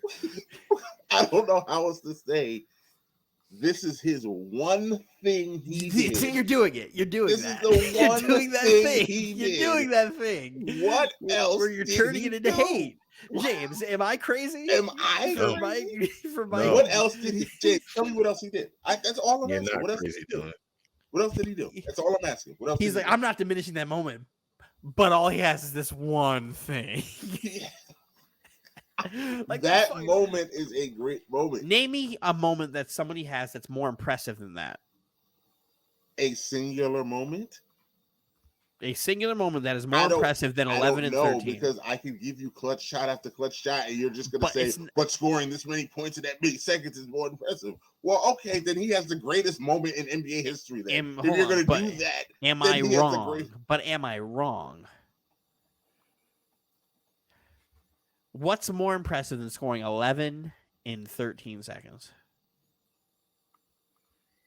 Hitting a shot to win a championship. Hitting 2 or 3 points versus 11 in 13 seconds. I want you to go on record and say that is the greatest feat in NBA history then. Because that's what you're telling me. Fine, that is the single greatest feat in NBA history. You are a madman. Nobody has done anything like it since or before. It's the first of its kind. Go find me another moment. I can't name that is anyone more scoring 11 points in 13 seconds than 11 points in 13 seconds. I can name feats that are better. I can name shots and moments that are better than that. LeBron's block against Iguodala is a better moment than that. Is that more impressive than 11 points in 13 seconds? See what I mean? I can't say anything. I'm just asking. Those moments, those plays are bigger in a bigger moment than that, but it doesn't. I'm not asking about the scope. I'm asking about 11 points in 13 the seconds, degree of difficulty. So I don't know what to tell you. And I don't know what to tell you. No one's done 11 points in 13 seconds. So clearly then it must be the greatest moment in NBA history. That's what you're telling me. It's the there's another moment that you could put up there that you seem to ignore. That's also incredibly impressive. The shot. LeBron's overtime against Detroit, where he scored all 24 points. 24 points, yeah. He scored 29 of their last 31 points. But he didn't do that in 13 seconds, did he? No, but it's very impressive. 11 and 13 is very difficult to beat, Michael. As a particular moment, like it doesn't matter the scope, the degree, what he did as a moment. Find me something more impressive than 11 points in 13 seconds. If I asked the greatest scorers in NBA history to get me 11 points in 13 seconds, you know what they would do to me? They'd laugh. They'd say, ha, can't be done. And then I'd show them Trace McGrady doing it. And they'd be like, whew, holy shit. Yeah, it was impressive. It's arguably the most impressive thing. Is it the most important thing? No. But go find me somebody who has a more impressive feat. You can't. And again, despite all of that, it is the only thing on this man's resume. If the only thing that's on his resume is something that can't be beat, sounds like it's pretty good. If his I'm gonna go in even deeper than that. If his only moment is 11 points in 13 seconds, that's not enough to get him in the Hall of Fame. There has to be more than that for him to be a Hall of Famer. He's just, one of the greatest scorers in NBA history. Where are the moments? You know what? I'm gonna be honest with you. If now I know where Mike is gonna go when I go here, because this is his one argument he has against Tracy McGrady. But if Kevin Durant doesn't win any championships, he'd be a Hall of Famer for his scoring. He would be. I'm sorry, it's 13 and 33. Equally as impressive. He would be, but we wouldn't look at him the same way, would we?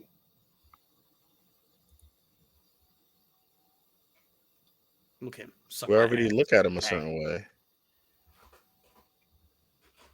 So inbound, foul. Looks like he inbounded the ball. No, foul. And then what happens? Come on, Devin Brown.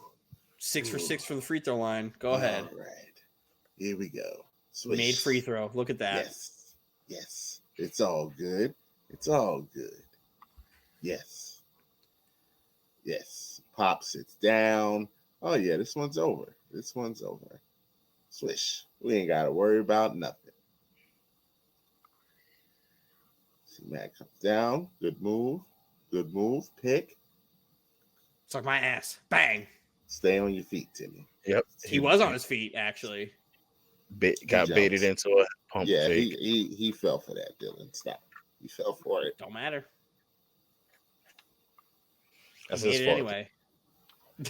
I mean, that's a great move. It's a great move, and he definitely jumped, Dylan. He definitely did. No, on this, yep, he did. Definitely jumped. Stay on your feet, Timmy. You know what? Look at him. He got that face. Look at everybody was already leaving. They were in their cars listening to this on the radio. This is one of the greatest moments in NBA history. The greatest moment in NBA history. Find me something more impressive. Tim Duncan fist kicking the ball out the way. Guarding Tony Parker, T-Mac.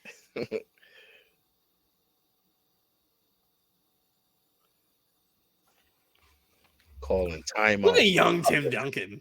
Look at this spry young gentleman. Falling apart at the seams. Can't even hold the ball. They're doing all the right things. They're making their free throws. I don't see a brain freeze yet. I already saw one. Timmy's foul was ridiculous. It was a pump fake. You guard the three. They had that time. Three can't hurt you. Stay on your feet, James. Stay on your feet. The game is close, Mike.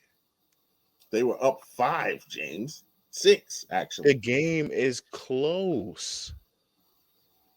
That's 2 possessions.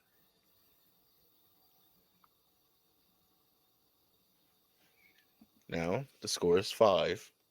Look at Bruce Bowen. Talk about Look at Ginobili with hair. Dirty player. Is that look like Bucks coach? It looked like Coach Bud, right? Look at him, Moss, head top. That's a great shot. That's a great shot. Yep. That's a great shot. Wow. And Bruce Bowen took away his landing space. Mm-hmm. Landed on his foot. Can't get the ball inbound. Advance the ball. Yeah, nobody came to the ball. So all right. But timeout. We got timeouts. We good.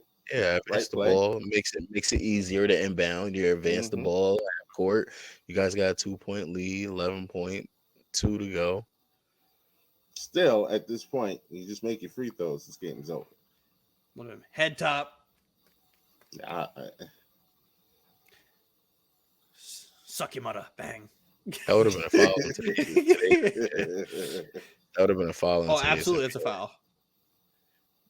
The reach in right when he shot the ball up. Well, and look where Tracy lands too. landed right on his foot. What are you doing? What are you doing? What are we doing? Out of my face, and that's a foul. Bang.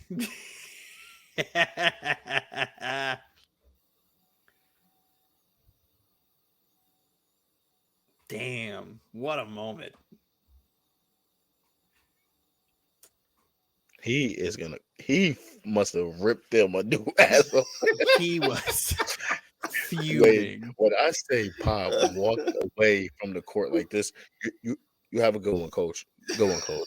You wait till I get your asses in this locker room right now. Get your ass in the locker room. I hate you. I hate you. I hate you.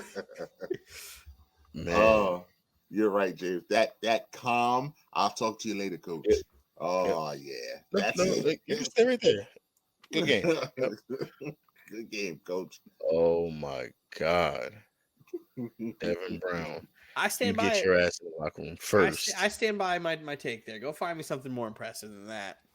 That's just otherworldly. He had a couple really big shots. I rewatching that. I always thought, even though Reggie Miller's a cheat, that his was better. But looking at that, Tracy hit 2 badass shots there. Yeah, 3 Reggie Miller's badass shots. His threes was actually kind of open. The Tim Duncan foul. Yeah, Tim Duncan. I mean, I would he still had to make that. I would expect Tracy to make that. Yeah, because there's a lot of body contact. He had to make that shot. He went under the arm to make that. He just tossed that up, and then you have the fading 3 on Bowen, and then the pull up on Tony Parker and Bowen at the end there. That's very impressive. Not many can do that, or any can do that. Pull up Reggie Miller's, Dylan. Sure.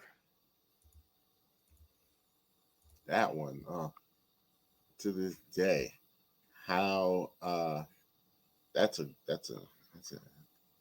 damn good shot. Yeah, but how this ain't a foul, I will never know how this there is not a foul. Dylan, that is a foul. Now, what Mace is doing there, I don't know either, but he pushed Greg Anthony down. Like,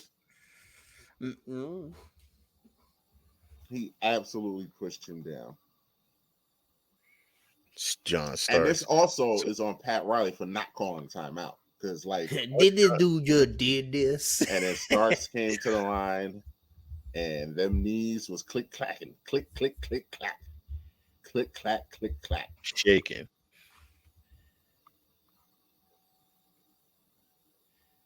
Look at Pat trying to do everything. And Reggie don't miss free throws. Nope. You could put that on the board. Reggie don't miss no free throws. Nope. Once he takes that wristband and go like this, and then this nigga fell again. Like, fell again. Like, get up, Greg Anthony. What are you doing?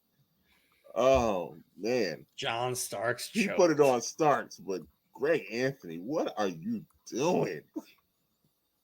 Get up. That was for Spike Lee. It was Spike Lee's fault. It was Spike Lee's fault. It was absolutely Spike Lee's fault. Spike Lee got a couple players fucked up. Yeah, man, Mike, I'm glad you rewatching that Tracy McGrady moment. It got you changing a little bit. As soon as John Starks retired, all he wore was suits. Yo, that's all he wore after he retired. Yo, I'm telling you.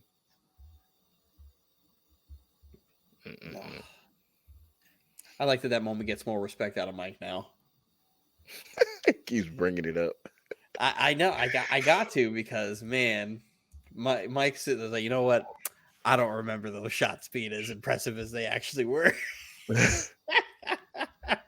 Tough shots. Tough shots. Tough shot taker. Tough shot maker. Dylan, I saw you laugh at my comment earlier when Mike was like, But if this is my Hall, he doesn't get in my Hall of Fame. I was like, your Hall of Fame doesn't exist. So what are we doing then? What are we having this conversation for? What are we having this conversation for? We all know that he's going to get in. But we all know he's going to get in. So what are we having this fictitious argument for? Like, what are we doing? In my Hall of Fame. That doesn't exist. Mike was mad. Mike was mad. He immediately said, "Then what are we doing?"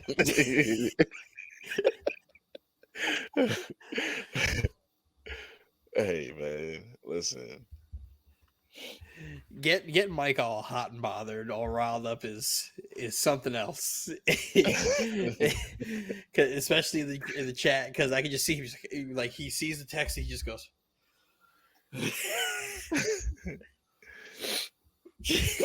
Oh, man. I just don't understand. What are we arguing then? Hey man, why are we arguing if Tracy McGrady's the Hall of Fame if he's in the Hall of Fame? We weren't really arguing. You were just saying. Like, I could understand the argument of why he doesn't get into the Hall of Fame. Because he probably shouldn't be because of longevity. But the fact that he's in just shows how much of an impact he actually had on the game. Or the fact that the Basketball Hall of Fame is the easiest one to get into. That's another. Mike, I'm gonna need you to shut the fuck up. What lie did I just say? What lie did I just say? I hate that as a. Is it the easiest one? Even if it is, I think that is a situational scapegoat comment to say, because a lot of people run to that to try to again diminish another person's that's just man. Mm-mm. It is the easiest one to get into. That's all I said. Well, it doesn't mean the people who get in are deserving. Some are, some aren't. Like who? Don't say Tracy McGrady. Tracy McGrady. But outside of Tracy McGrady, who doesn't deserve to be in? I'd have to go look at some of the last few ones. Because I think, actually... The last few? I'll look at the last few draft classes. I'll tell you who should and shouldn't be in there. I was gonna say Ben Wallace. Ben Wallace absolutely deserves. I will throw a fucking fit. Ben Wallace absolutely. If he were to say Ben Wallace, I've been arguing. I've been arguing for Ben Wallace for over a decade to be in the fucking Hall of Fame. I will not. My old boss was sitting here. He was like, Ben Wallace doesn't deserve to be in the Hall of Fame. I was like, I said, what? What do you mean Ben Wallace doesn't deserve to be in the Hall of Fame? Tony has like coach. Why? Tony international. Coach. It's not the NBA Hall of Fame. It's the Basketball Hall of Fame. His Croatian career gets him in.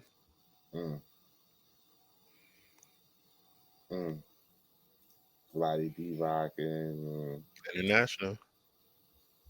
Paul Westphal. I mean, as a coach, as a player. Oh, okay. Mochi. Well, no, Mochi. Don't you talk shit about Mochi? Mochi is bad. Dino Raja. More foreign people. Look at you being a xenophobe. What's crazy is Mike's just like, get these foreigners out of my Hall of Fame. Get these guys out of here. Is Arvydas Sabonis in there? I haven't seen his name yet. He might be in. Arvydas Sabonis got in, I think, in the late 90s or early 2000s. I think. Zelmo BT. I don't know who that is. Xenophobe. You can look that up. You're a xenophobe. I don't know who that is. Spell it off the note. Because he's typing. Hold on, I'm looking at Sabonis really quick.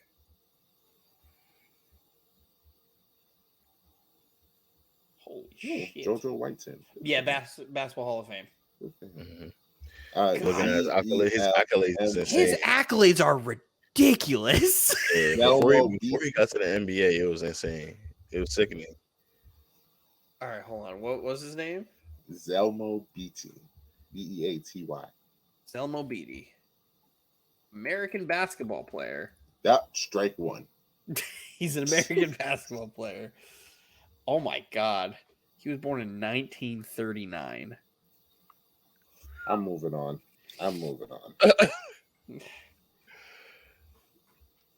Mike sounds like me disrespecting an era of basketball.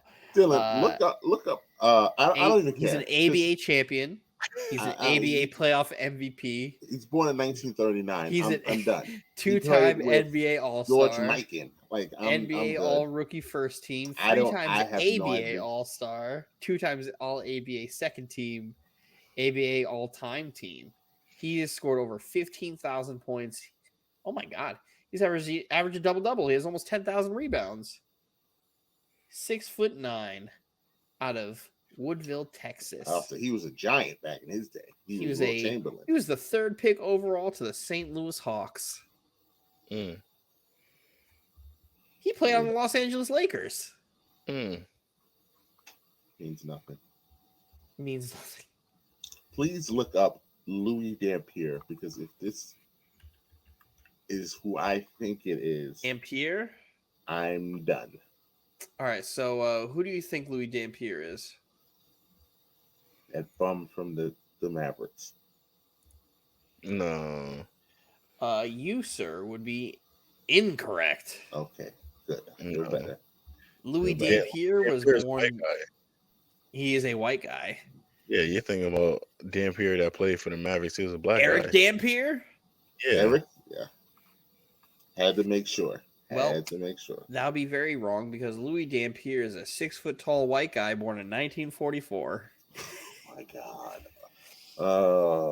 Another one. ABA champion, 7-time ABA All-Star, 4-time All-ABA Second Team, ABA All-Rookie Team, ABA All-Time Team, 2-time consecutive Second Team All-American in college. Oh, he got the same accolades as Dame, except for he got a championship. Mm-hmm. Look at that. Dame gets in based off of a homeboy who played in 1967. Sabonis went in in 2021. 2011, excuse me. 2011. Arvydas. Yeah, Arvydas Sabonis' accolades are just ridiculous. Yeah. Oh man, let's read he him was off. He was international Shaq. All right. Oh, they had a couple years that no players went in. FIBA World Cup, 1986. FIBA European League, 1995. 3-time USSR League champion. Ring. 2-time ACB League champion. Ring. LKL champion. Ring. Spanish Cup winner. Ring. FIBA's 50 greatest players. Okay. 50 greatest EuroLeague contributors. 6 times Euroscar Player of the Year. Mr. Europa Player of the Year. 4-time Lithuanian Sportsman of the Year. Here we go. Eurobasket MVP. FIBA European League Final Four MVP. EuroLeague regular season MVP. This is in 2004, mind you. EuroLeague Top 16 MVP. All EuroLeague First Team 2004.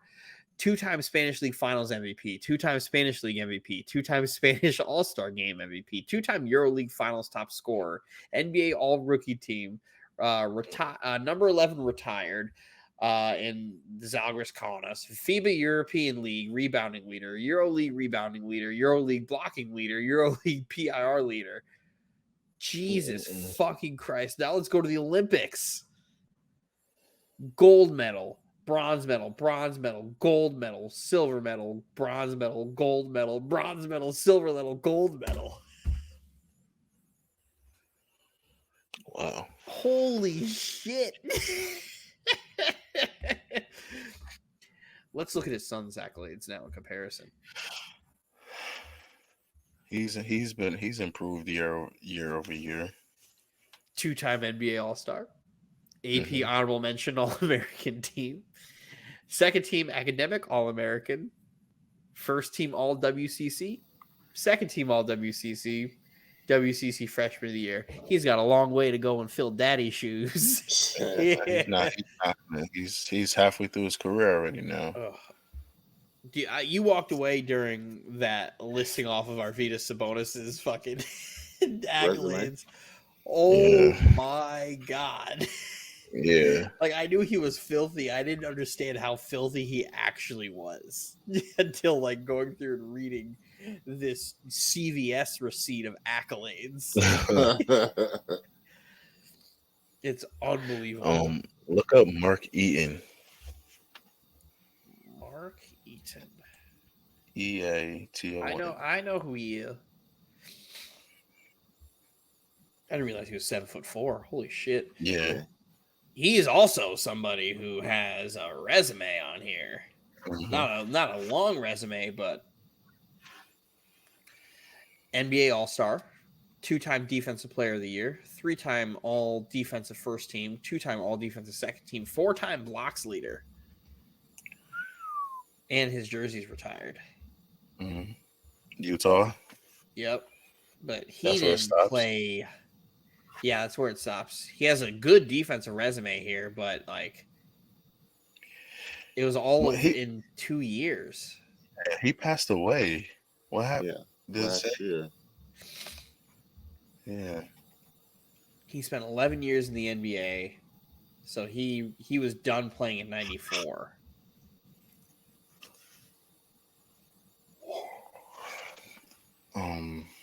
Who else I could pull out the hat?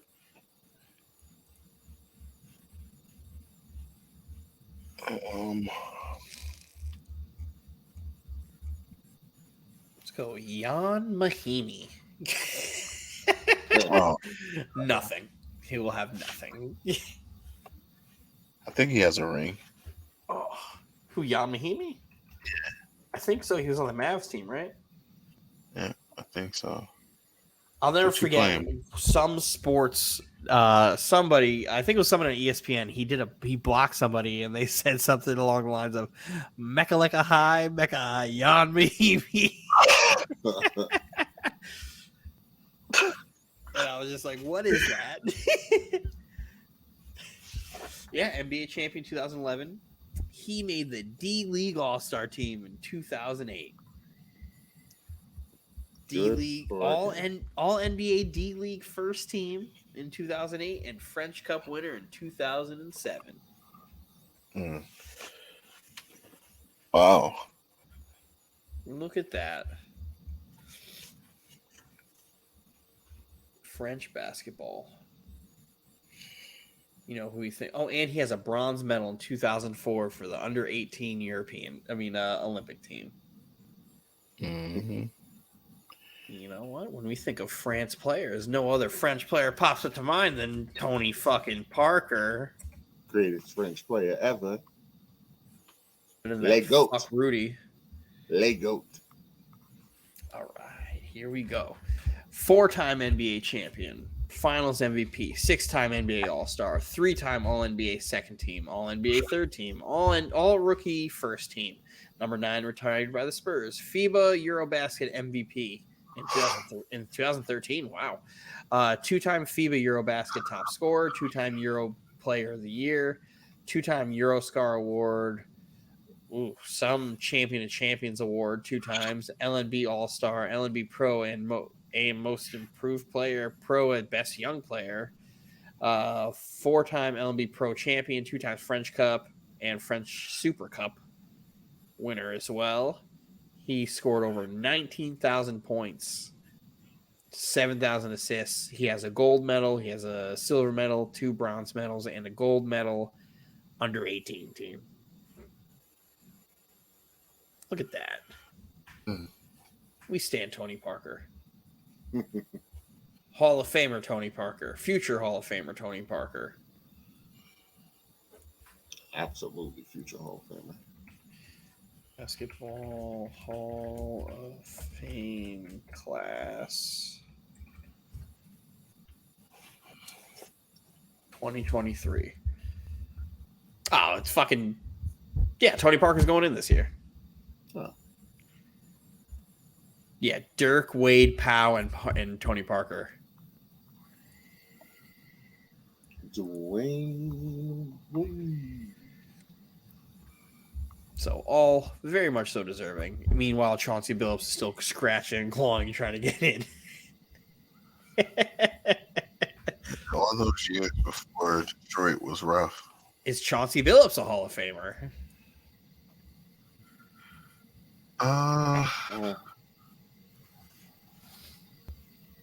That's a good one.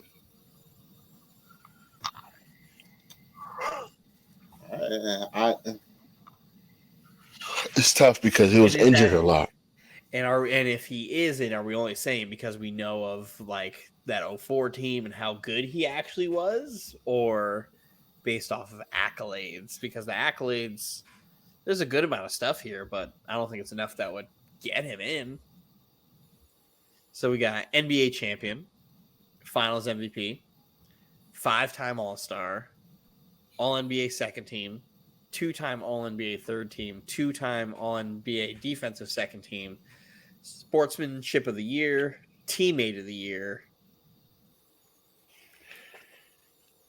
retired by the Pistons, consensus second team All-American, first team Big 12, number 4 retired by the Colorado Buffaloes, a McDonald's All-American, second team Parade All-American, fourth team Parade All-American, 3 times Mr. Colorado basketball.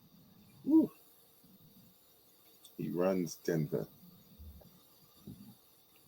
2 gold medals in FIBA play. FIBA or Olympic gold medals? FIBA. Okay. That's where it's like, now I don't know. But when you look at the numbers, he has over 15,000 points. So he's at 15 points per game on average, 5 assists, just under 3 rebounds. How many total assists does he have, though? 5,636. That's not really good enough. It's tough.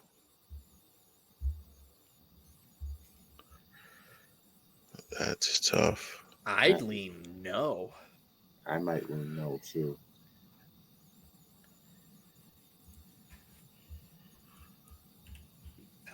Now, let me see if this person has the accolades I think he has before I throw him out as one of our final ones. Then we'll wrap this bad boy up. No, he's still playing, so I can't do that one. Are you going to do Iggy? No. I was going to do Blake. I don't think Blake's a Hall of Famer. 6-time NBA All-Star, 3-time All-NBA second team, 2-time All-NBA third team, Rookie of the Year, All-Rookie first team, Slam Dunk Contest. The reason why is because of the college accolades. National Player of the Year 2009, consensus All-First Team All-American, NCAA Rebounding Leader, Big 12 Player of the Year, and then McDonald's All-American, Parade All-American. Being named National Player of the Year in college is a bigger deal than what Chauncey has, but we also don't really know the totals for career statistics for Senior Blake. What about Taylor Griffin? Does Taylor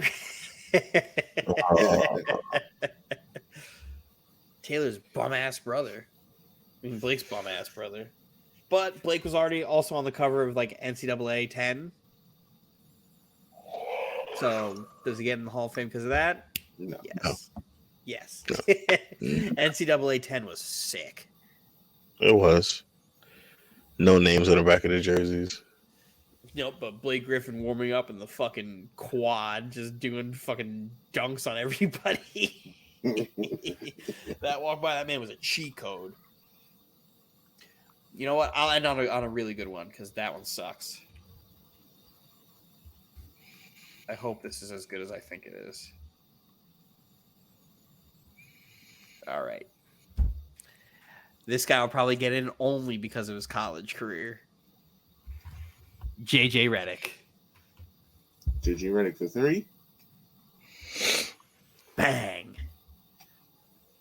So he was inducted. He never won NCAA, right?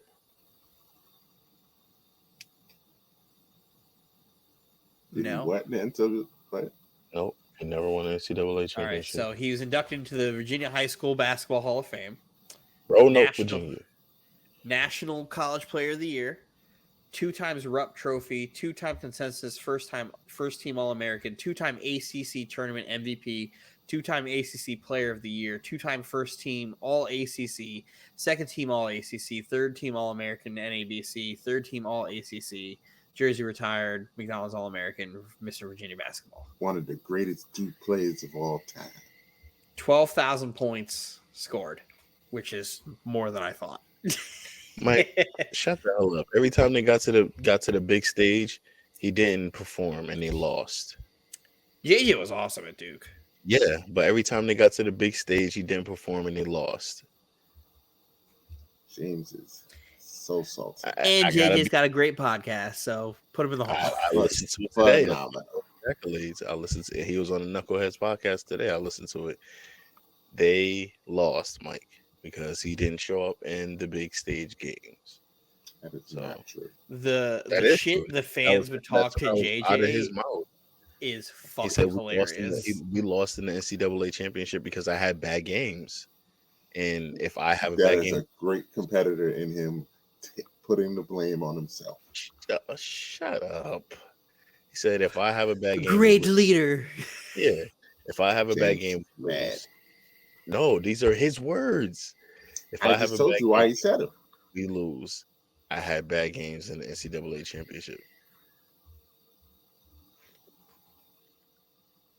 Great leader. You wanna here's my quick JJ Redick story. And it has to do with Coach Ron during senior league. Ron took me aside one day, or he used to do this a lot with me, and just pulled me aside. I was one of the kids on the other teams he would pull aside and try to tutor about certain things. And he would always try to change my jump shot. Always try to fucking change my jump shot. And I always get pissed because my shit was fucking wet. And he would always try to change it into this jump shot that he fucking had.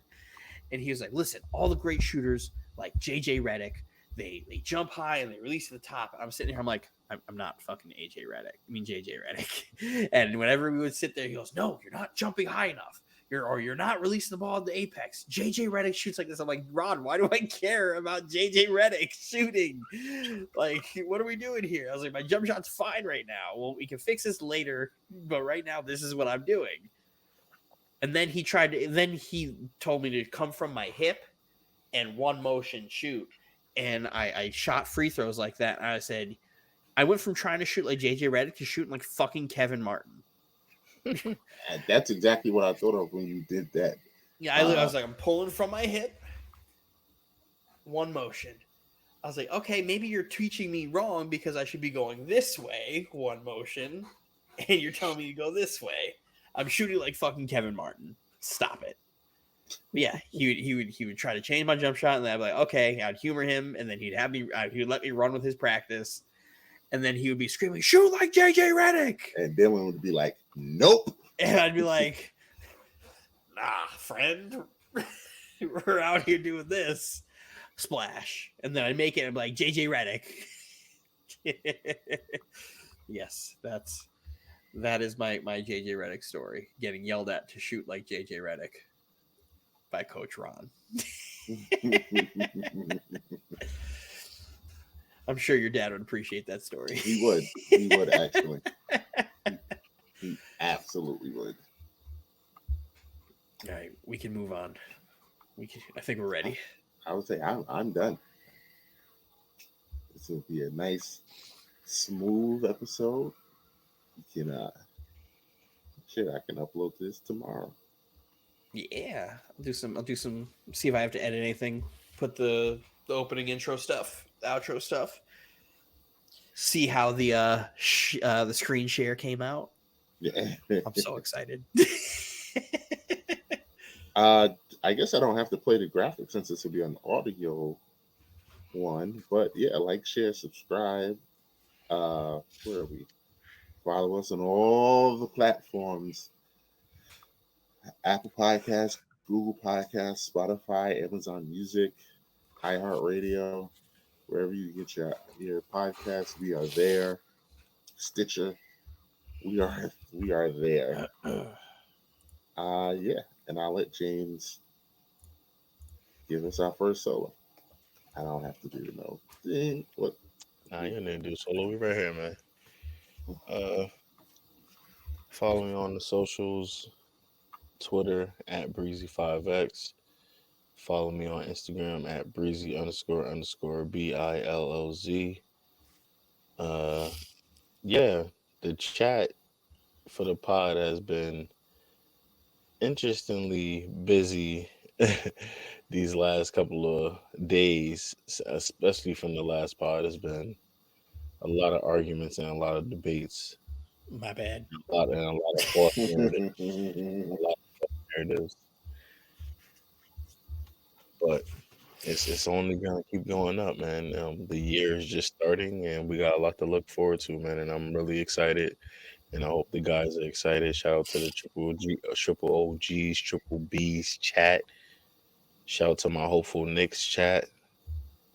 Gotta get some of those guys on here, man. Definitely need Flo. Flo has been dying to get on here. By the way, Mike. Oh, we can't see it because this is an audio one, but Cap. Because he absolutely could have been on here. Rolled up on him in the barbershop. Nothing. Excuses for days. Yeah, man. I think it was because it was perfect timing to get him on here when the Knicks was on their big run, and then they lost, and he wanted to get on, but it was like, yo, we lost, and then we went on a losing streak, so it didn't make sense. But yeah, looking forward to it. Thank you for the listeners and the viewerships and all of our supporters. Keep doing your thing. _podcast Poppy _ on all social media platforms. Thank you to all the listeners. Appreciate all y'all. Appreciate the viewership on the last pod, going back to like what was normal back when we were getting this thing rolling. Just putting love back into the pod seems to be working. Imagine that. Imagine. But yeah, shout out to the boys. Appreciate you guys. Sorry about blowing up your notifications every day. But hey, it's all in good fun. It's amazing I have the time throughout the day to do this. It amazes me. I don't have a boss at work, so I get to just walk away and just go on my phone for a while. So it's fun times. But yeah, appreciate all the listeners, all the people who watch, all the people who share. We work hard. Hard work pays off. We'll get there. Hard work does pay off. Yes, I echo that sentiment. Follow me. I am _MBJ on all the socials. Yeah, thanks to all the listeners watching. Called an audible tonight, but I think this was a good audible.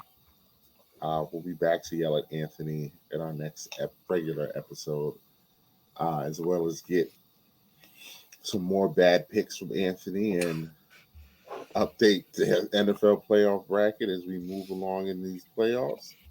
We'll have some fun.